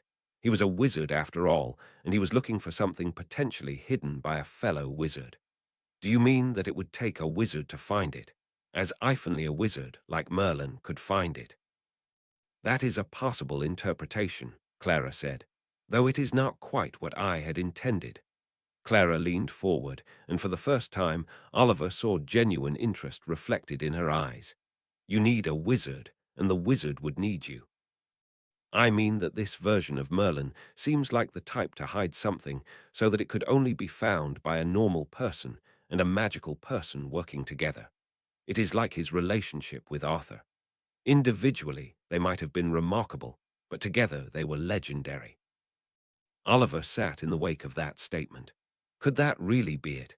Would finding the Arthurian artifacts be impossible for any witch or wizard to do alone? He had trouble believing it. Yet Clara had made a compelling argument. She didn't even believe there was anything to find, but her point made sense. Finally, Oliver said, "That is an interesting interpretation. It would certainly make it difficult to retrieve anything. I guess you would have to go find a real wizard somewhere." Clara laughed. "I had forgotten how much I used to enjoy these stories. I know they are not real, but it was so much fun to listen to my uncle talking about brave knights fighting dragons and going on quests. Being wrapped up in the university has let me forget that." Oliver watched her as she began to retell some of her favorite stories. It was real, or at least parts of it were, but he couldn't tell her that. Instead, he sat and listened to her reminisce. The rest of the ride passed quickly. They talked about the legends of King Arthur and the fabled deeds of the Knights of the Round Table. Clara turned out to be a very good storyteller. Occasionally, she would get distracted and dive back into Oliver's stack of notes to look something up, but inevitably she would resurface and resume some dramatic retelling of a story her uncle had told her. Eventually, they reached Launceston. It was late and the pair parted, Clara meeting up with her uncle and Oliver considering his next move.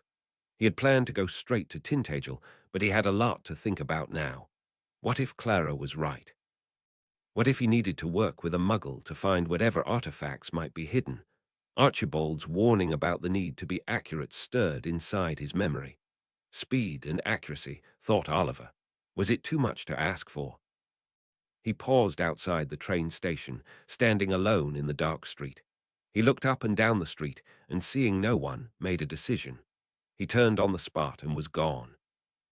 Chapter 7. A New Companion.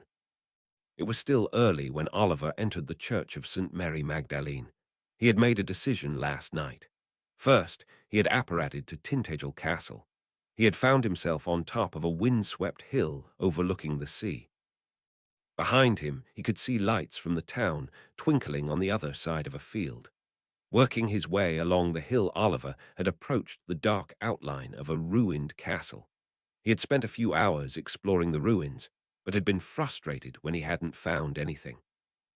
In the dark, he followed footpaths across a narrow, craggy bridge to another piece of land jutting off into the sea. Here he found more ruins and more frustration. Finally, around 2 o'clock in the morning, Oliver had decided to give up. He was tired and had been utterly unsuccessful. He needed help. It was with that experience that Oliver decided to go find Clara.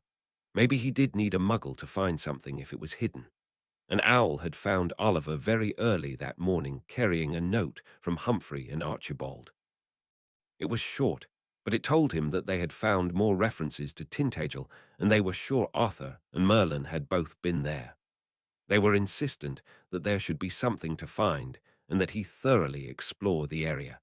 They promised more information would follow if he needed it. So Oliver found himself standing awkwardly in the entrance of the church, unsure of what to do next. A young priest spotted him and made his way over. "Good morning," he said brightly. "Can I help you, sir?" "I hope so," Oliver said, turning to face him.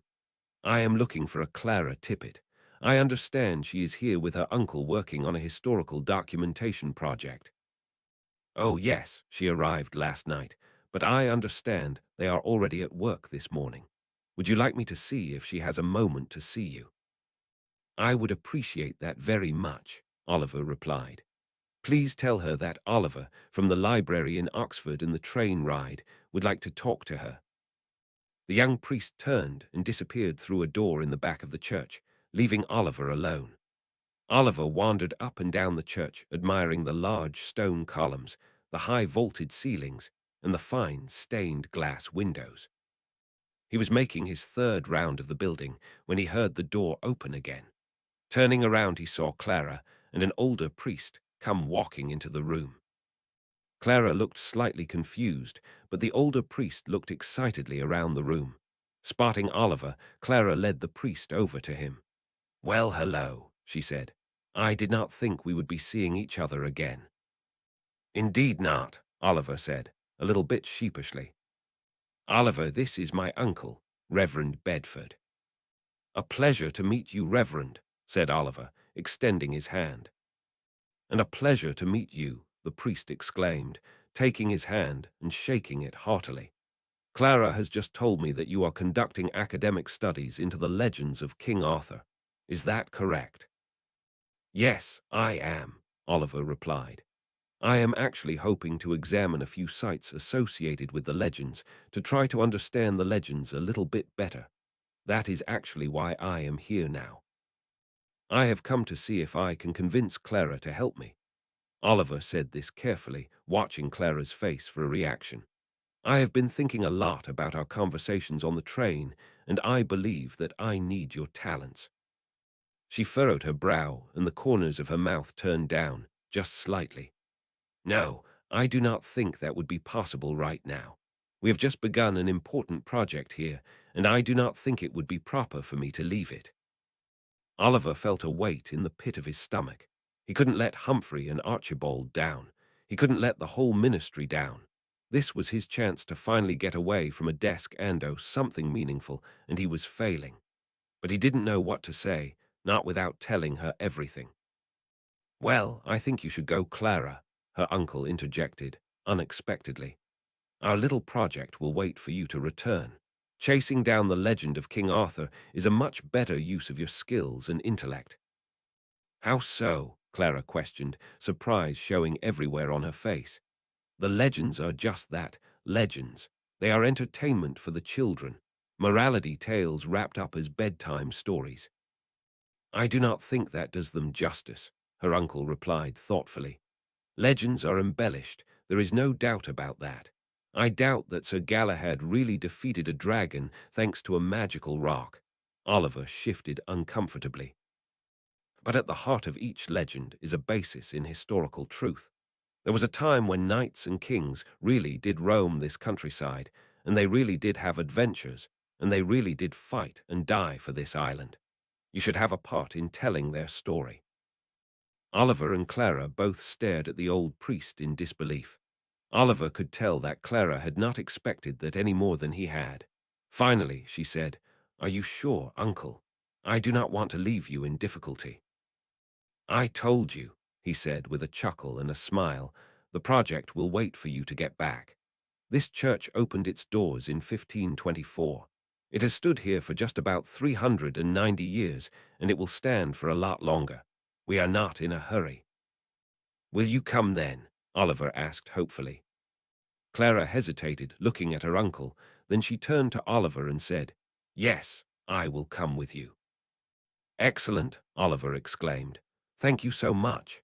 He reached out again to shake the old priest's hand. Of course, of course.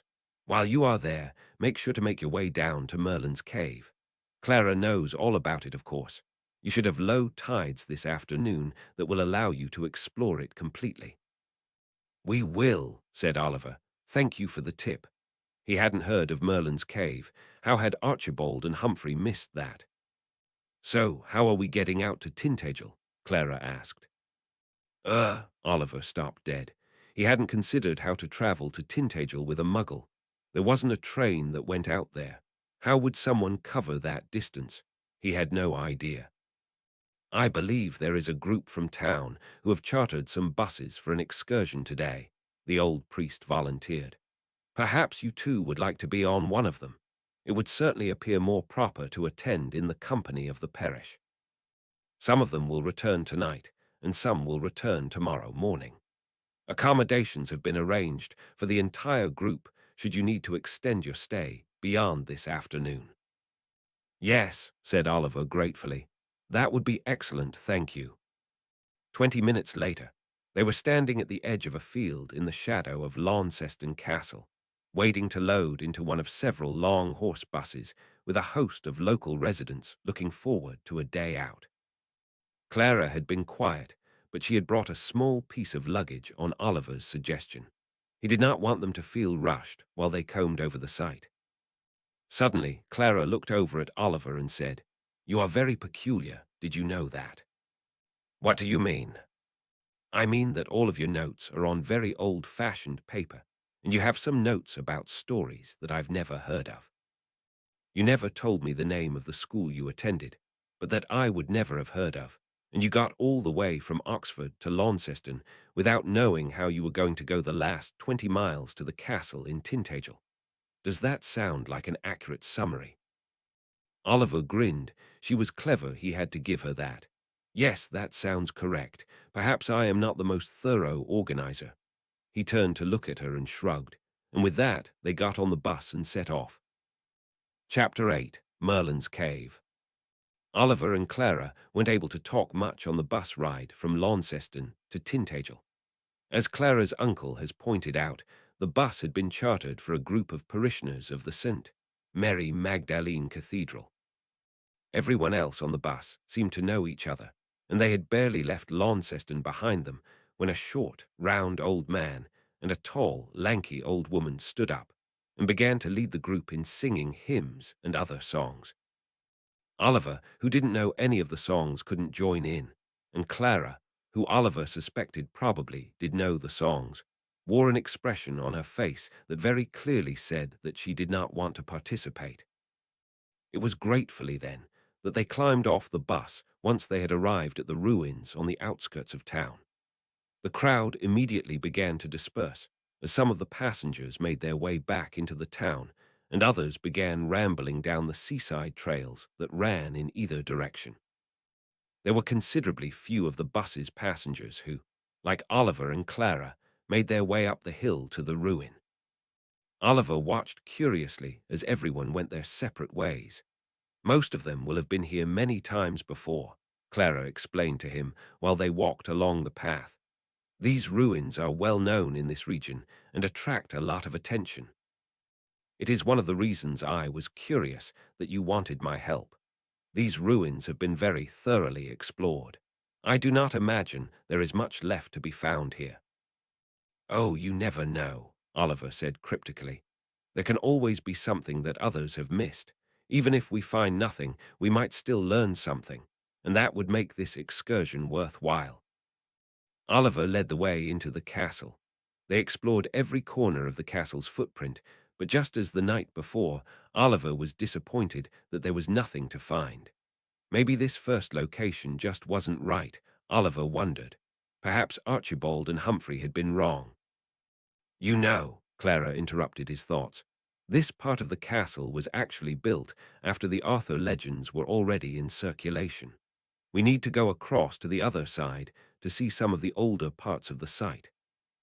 Oh yes, Tintagel was a significant site as early as 456-50.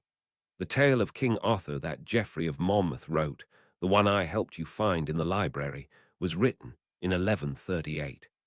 This part of the castle here was built nearly 100 years after that. If you want to find the legends, you need to go back in time. Clara led the way as they crossed over the narrow pass to the headland. They found more of the castle's modern ruins, but on top of the cliffs, they also found the footprints of ancient buildings. Here, Clara told him, are the remnants of some ancient buildings that used to be on this site. Oliver hadn't seen these while he wandered around in the dark the night before. They, however, proved to be just as fruitless as the castle had been. As Clara had suggested, they seemed very well explored. What are we missing? Oliver asked Clara. He had the nagging feeling that there was something else here to explore. We could go down to Merlin's cave, she suggested. Right, your uncle mentioned it, but what is it? I have never heard of it before. Clara led them back to a narrow path that led down onto a very rocky beach. According to legend, when Arthur was born, he was set adrift in the sea. Merlin rescued him and took him into the cave to keep him safe. Tennyson wrote about it, but the stories predate his published work. They came out onto the beach to stare into a large cave mouth. Clara continued, "This cave goes all the way through to the other side of the headland. It is only about 100 yards long, though. It was probably created naturally. It floods during high tide as well, so it would not really have been much use to anyone." "Still," said Oliver, stepping forward towards the cave entrance, "it is impressive, is it not?" Oliver walked into the cave, leaving Clara behind. If there was anything to find, it had to be here. This cave would have been a good hiding place for a wizard. He was drawn inward towards the darker center of the cave. The entrance where Clara still stood was getting farther away, and Oliver could feel something, like the slightest tingling in the air. Magic leaves traces. Humphrey's words echoed in his head. Surely it was here, but what was he looking for? And how was he supposed to find it? Suddenly, Oliver remembered what Clara had said to him. Merlin had rescued a Muggle child here. He had started onto a path that had inspired him to become a champion for Muggle rights and advocate for better relationships between the magical and non-magical worlds.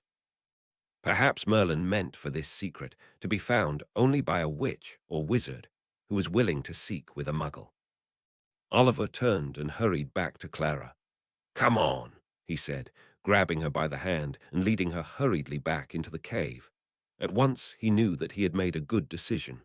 The tingling in the air seemed to increase until Oliver felt it in his entire body. "Do you feel that?" Clara asked. "It feels like the cave is buzzing. I have never felt that before." "Yes, yes, I do," Oliver answered back. "I think that is a good sign." As Oliver said these words, they arrived at the midpoint of the cave. The air was nearly whistling around them. Excitement boiled in Oliver's chest. "There!" Clara exclaimed with surprise. "Look there!" And sure enough, a mark had appeared in the wall. Oliver thought it looked a bit like a rune, but he couldn't quite place it. It glowed red like a hot ember and seemed to get brighter as they got closer. "Amazing," Oliver whispered. "What is this?" Clara asked quietly. "It is like magic." Something like that." They stared at it, but Oliver wasn't sure what to do. Did he need a password to open a door? Or did he need to touch the cave wall in a specific way, like he had tickled the chin of that bust in the library? Did he need to interpret this strange rune? Was it an instruction? Oliver was still mulling over a long list of options when Clara, seemingly mesmerized by the rune, reached out and touched it. Immediately, a narrow set of stairs leading up appeared in the cave wall next to the rune. Clara jumped back with fright and surprise, but Oliver extended a steadying hand to her. "This is definitely what we've been looking for," he said. "Oliver, what is happening right now?" Clara asked. "Were you expecting this to happen? I've been here dozens of times before, and nothing like this has ever happened." Oliver wasn't sure what to say. He looked up and down the cave. A family had just walked out of the entrance of the cave and was lingering on the beach. Fortunately, they were alone. He didn't want to have to obliviate anyone if he didn't have to. At the moment, he just needed to get Clara onto the stairs and out of this cave. He could figure out what to tell her or what to do once they were safely hidden from view. He began, "there is a lot that I have to tell you, but at this moment, I think we should go up these stairs."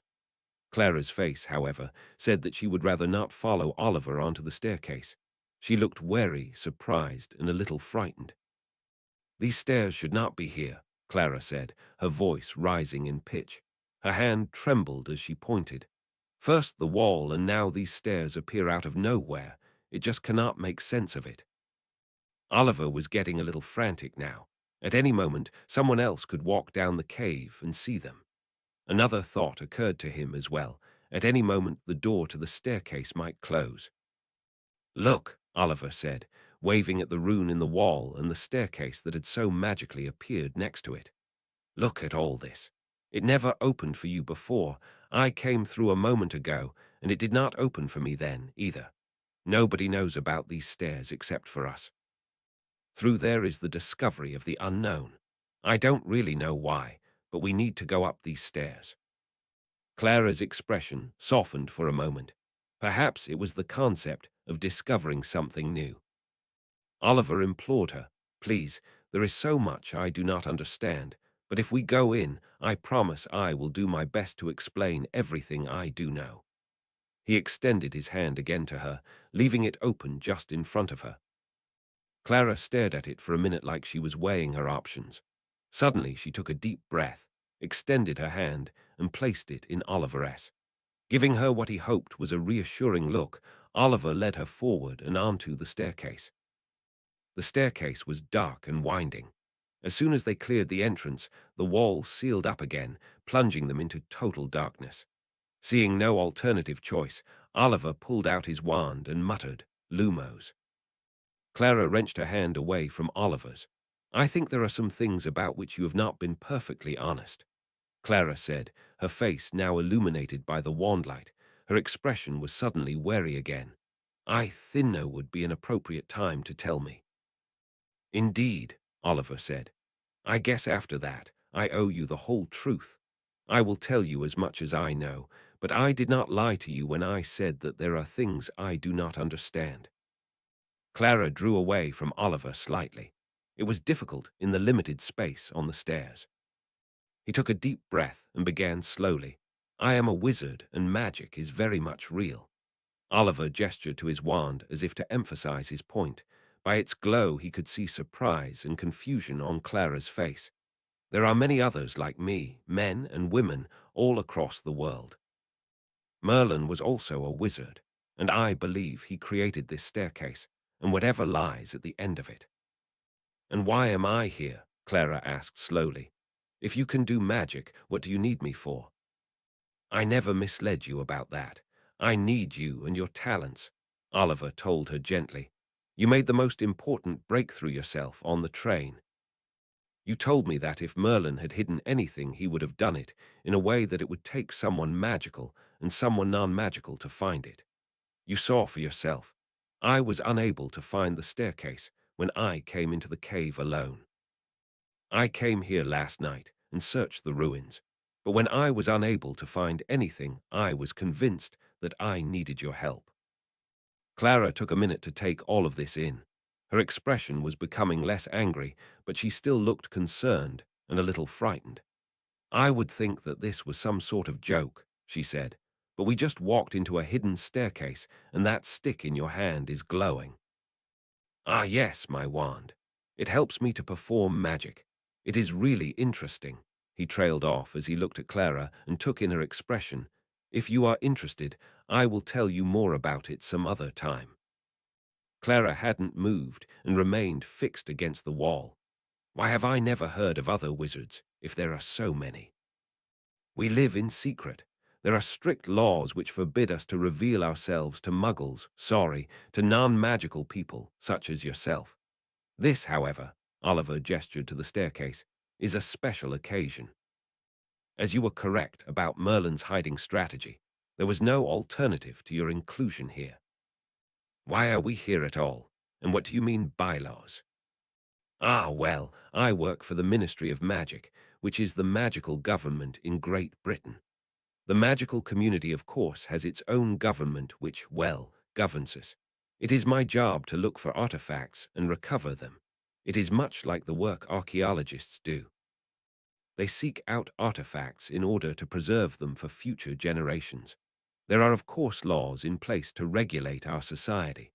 The law about not revealing ourselves to muggles is, naturally, the major one. However, like I said, in this case there were not a lot of other options, and the law does allow for exceptions in unusual or exceptional circumstances. So when you told me I would never have heard of your school, Clara began. Her wariness was starting to give way to her curiosity. It is because I went to a school for witches and wizards, Oliver finished for her, and the old-fashioned paper and notes that you showed me. The paper is parchment, which is what witches and wizards are accustomed to using. It is a holdover from an older time. The notes are a compilation of wizarding and non-wizarding sources, which is why you did not recognize some of them. And the reason you did not know how to get to Tintagel with me was because I had planned on traveling alone and by magical means, Oliver replied. Why did you use the train at all? Could you not have used magic to travel the entire way? Well, there are some different ways of magical transportation, and some only work over shorter distances. In this case, my department head insisted I travel by train. He wanted me to take the time to review all the notes. Admittedly, that turned out to be a good piece of advice. What would you have done if my uncle had not convinced me to come? I think I would have persisted a little more, but eventually I would have had no choice but to move on. I promised that I would never have done anything to force you to come with me. And what would you have done if my uncle had not told us about the bus? Oliver actually laughed out loud. I honestly have no idea. We might have walked. Clara stared at him in the wandlight. She was calmer now, but she looked like she was thinking hard about everything that Oliver had just told her. Oliver decided to try his luck. Perhaps we should go up the stairs and see what there is to see. We are likely the first people to come here since the time of Merlin. Clara shook her head as if to clear it. As nothing had changed after she had done that, however, she consented to go on and with a wave to Oliver said, "Lead the way." All in all, Oliver thought Clara was doing rather well with all of the new information she'd had to absorb in the last few minutes or so. Oliver held up his wand to light the stairs and steadily began to make his way up them. He had enough experience with magical staircases to know that they sometimes had hidden tricks, but he and Clara didn't find any as they climbed up. The stairs were cut from the stone, but they were regular and neat. Coming to the top of the staircase, they found themselves in a passageway. They followed it only a short distance before coming to a solidly made wooden door. It has that same marking on it, Clara noticed. Oliver had noticed it too. Shall we go in? And with that, he reached forward and gave the door a push. The door opened easily, noiselessly, into a large, round, stone room.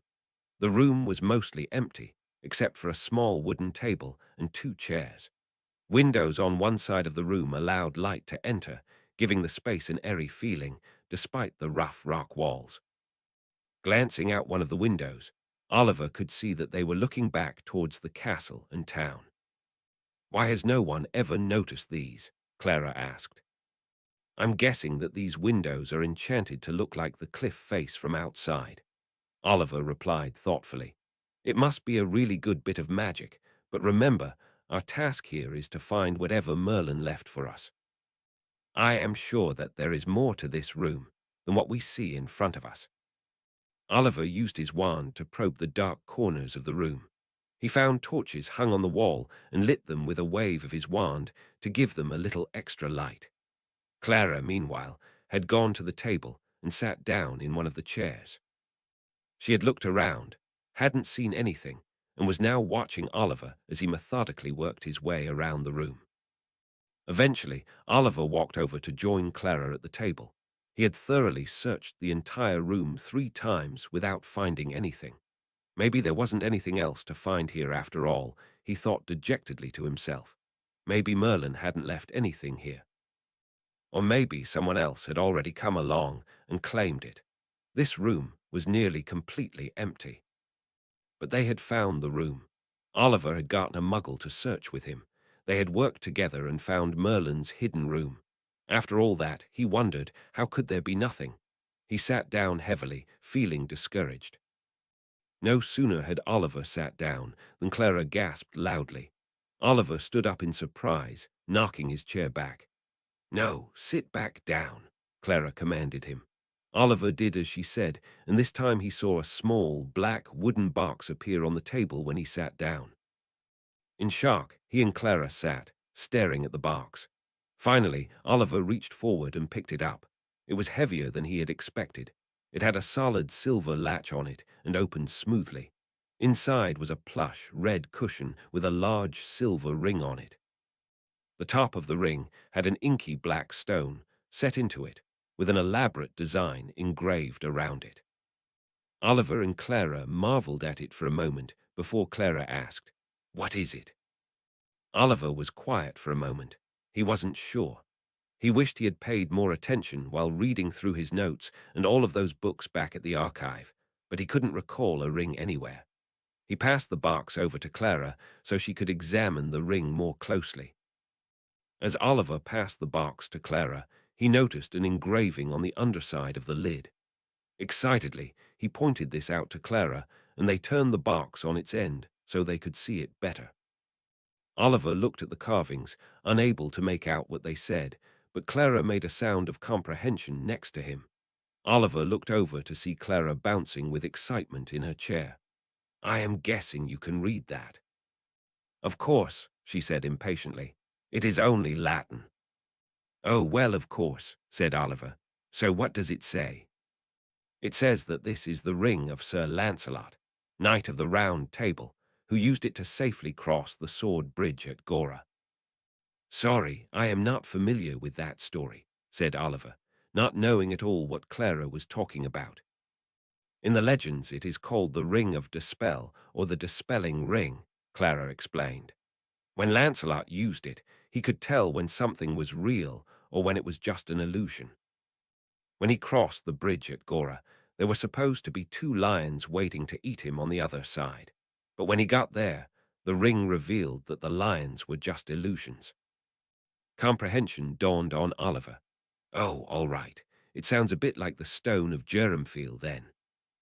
"I suppose so, but it is not exactly the same as the Stone of—" Clara paused. "You have heard of the Stone of Jerumfiel, but not the Ring of Dispel." "Well, I had not heard of either until yesterday," Oliver admitted sheepishly. "I was at the archive doing some research before coming out here, and the old archivist told me that they have the stone there at the archive. He also told me they had never been able to make it work." Clara looked puzzled. "I am sorry, what archive is that? I know for a fact that there is no archive in Oxford claiming to have the Stone of Jerumfiel." "There is," Oliver corrected. "The Wizarding Archive. It is underneath the main library. That is actually how I got into the library to get the book." Clara looked floored. "Underneath the library? Did you take that book down? Was someone going to return it?" "Oh, I am sure Archibald will take it back when they are through with it. It is not like it really even left the library." Oliver looked at Clara's confused face and answered her unspoken question. "Oh, Archibald is the name of the head archivist there." Clara shook her head in disbelief, and he said that the stone does not work. No, he said that they had not been able to make the stone work. He said that it was clearly magical, but they could not figure out how it was supposed to actually function, or for that matter, make it do anything. So what does that mean? Does this ring not work anymore either? Oliver considered it for a minute. Most enchantments wear off over time, but the magic on powerful artifacts like these usually does not. If it was powerful enough to make it into Muggle legends, then it's a good guess that whatever spell this used to carry is still on it.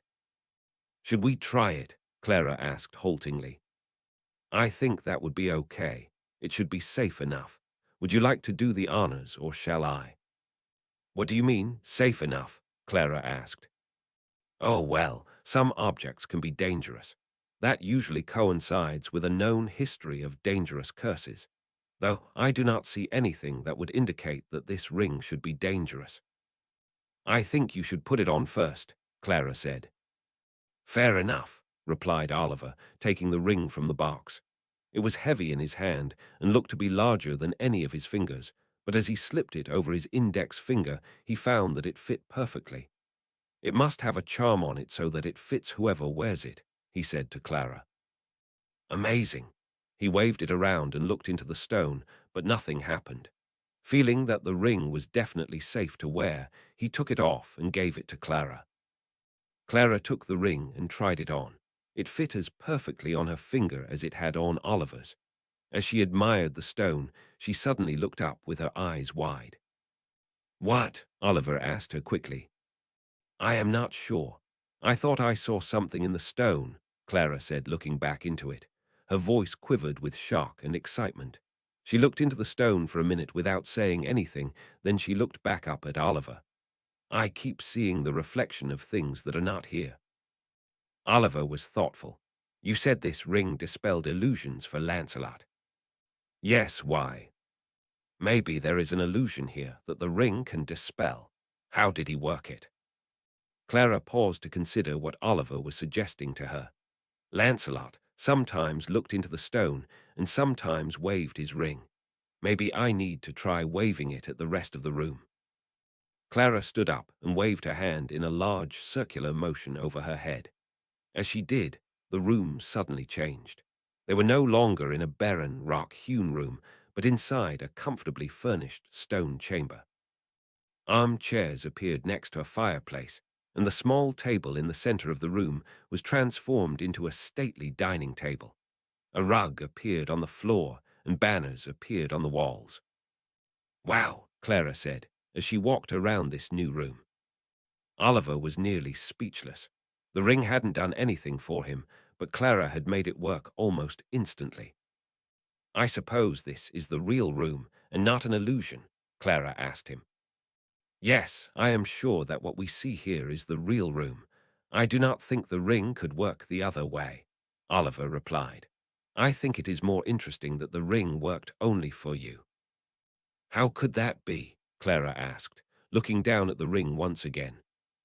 I think that the ring was made for a non-magical person to use, and so it was enchanted in a way that it wouldn't work for a non-magical person.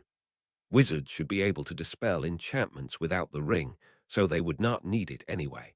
But I have never heard of something like that. Yes, you have, said Clara slowly. Did you say that the stone of Durhamfield did not work for any of the wizards who tried it? Perhaps it functions in the same way. It probably is, Oliver said thoughtfully. I will suggest that to Archibald and Humphrey.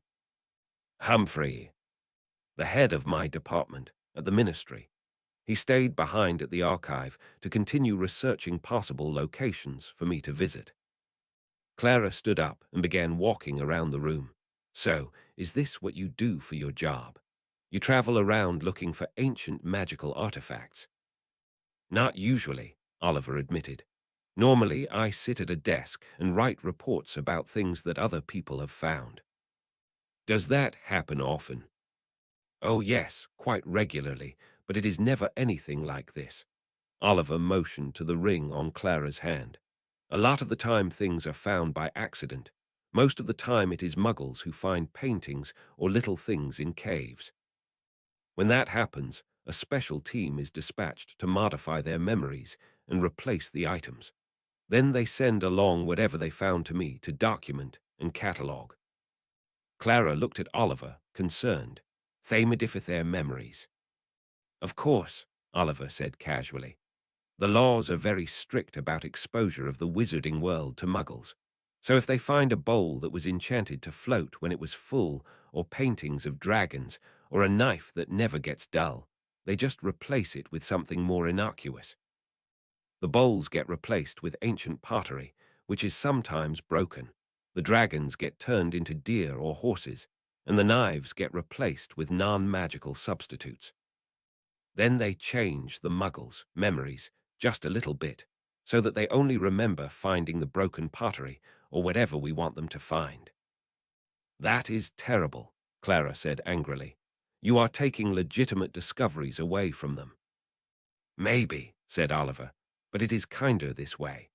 The last time the wizarding world was exposed to the muggle world, your world, we were persecuted, and your people spent a lot of time trying to burn us at the stake. That was a long time ago, Clara said adamantly. The world has changed a lot since then. Has it? Asked Oliver. Does everyone in your world accept people who are different from them without mistrust, hatred, or malice? Are all people treated equally and given the same opportunities? Clara shifted uncomfortably, and Oliver continued. Can you imagine if your world really knew about magic? Everyone would want a witch or wizard to come along and use magic to solve every little inconvenience in their lives. Look at all the inequality in your world. Look at the way people are being put down for being different. Look at you. Would magic solve that, or would the people in power just use it to make it worse? Clara was quiet while she considered this. I see your point. We may disagree on the ethics of it, but I guess the decision to hide magic from the rest of the world is yours to make and not mine.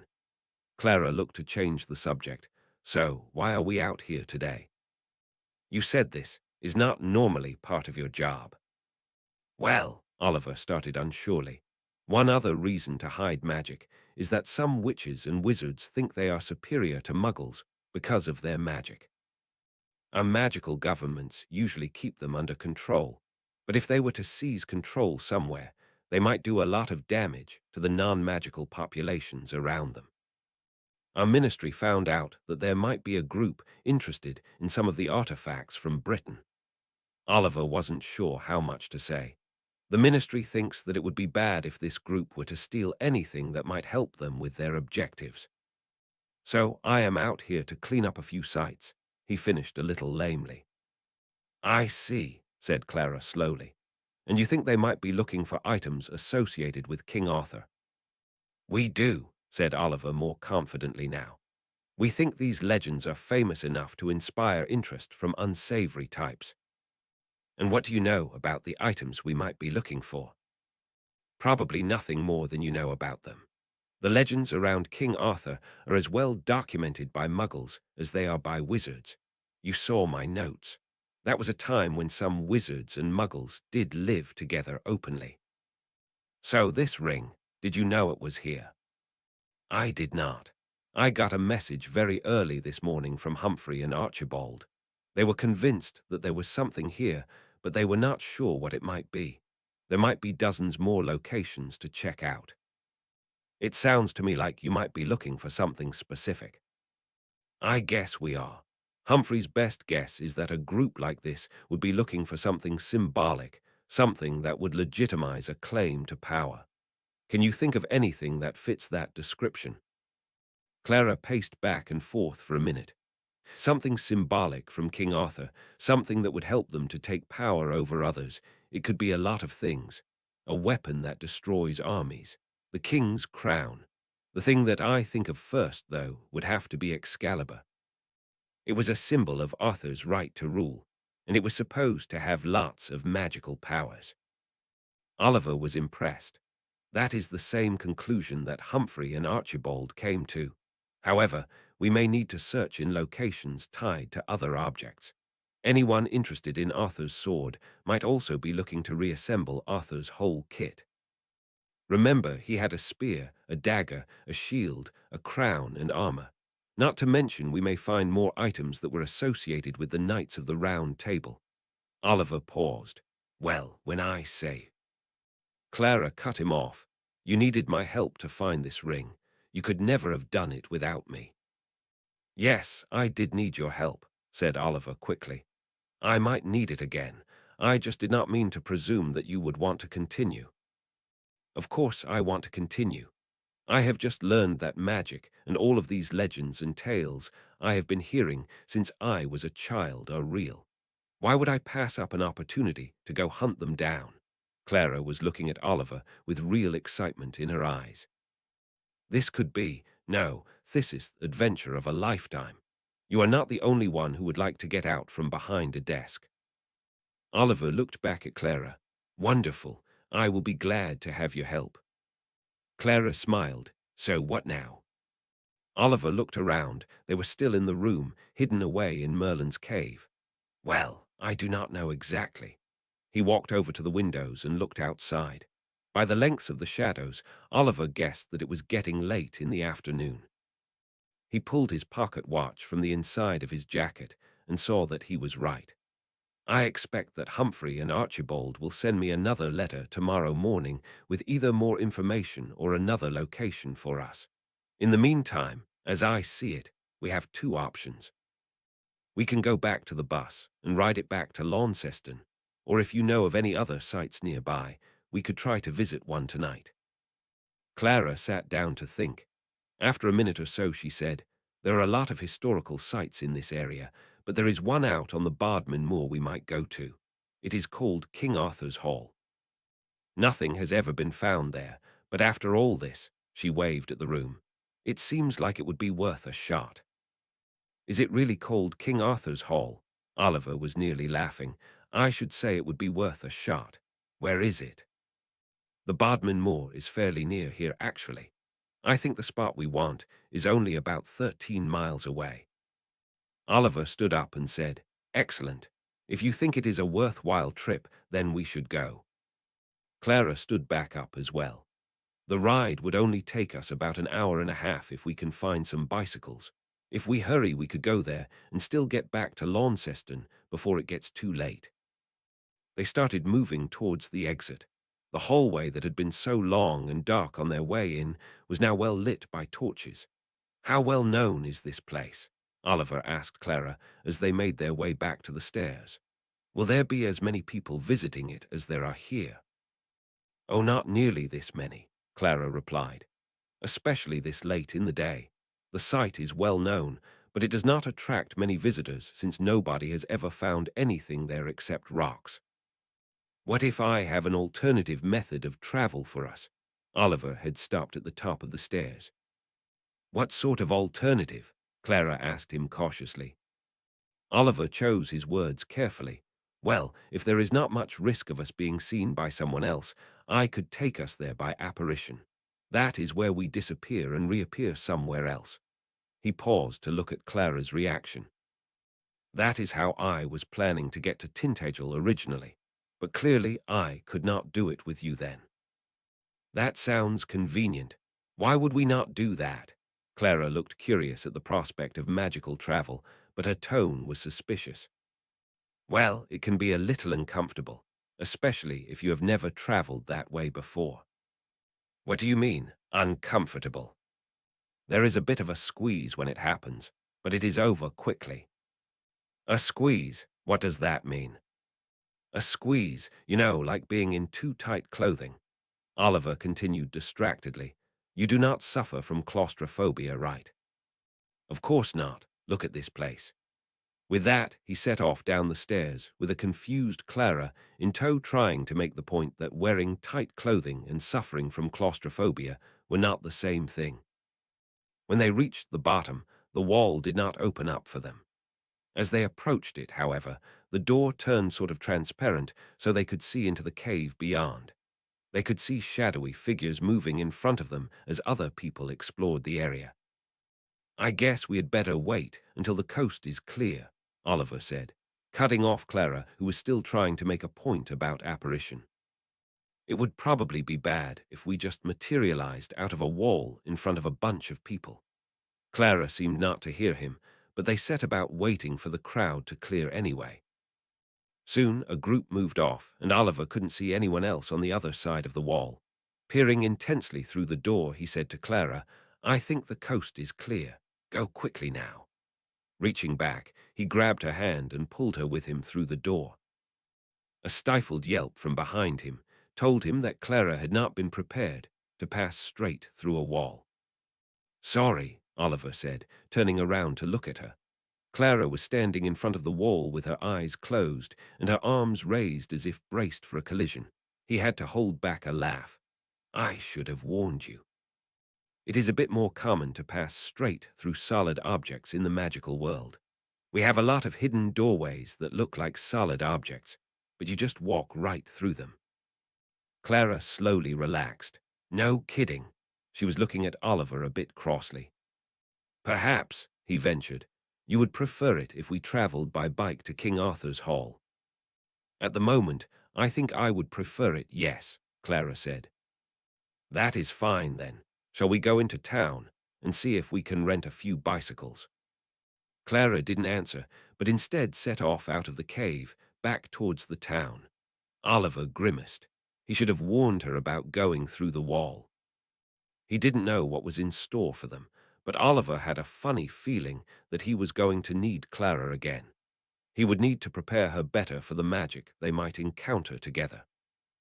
Up ahead, Clara turned to look back at Oliver, who was still standing near the cave wall. "Come on, then," she hollered at him. Spurred back to action, Oliver hurried after her.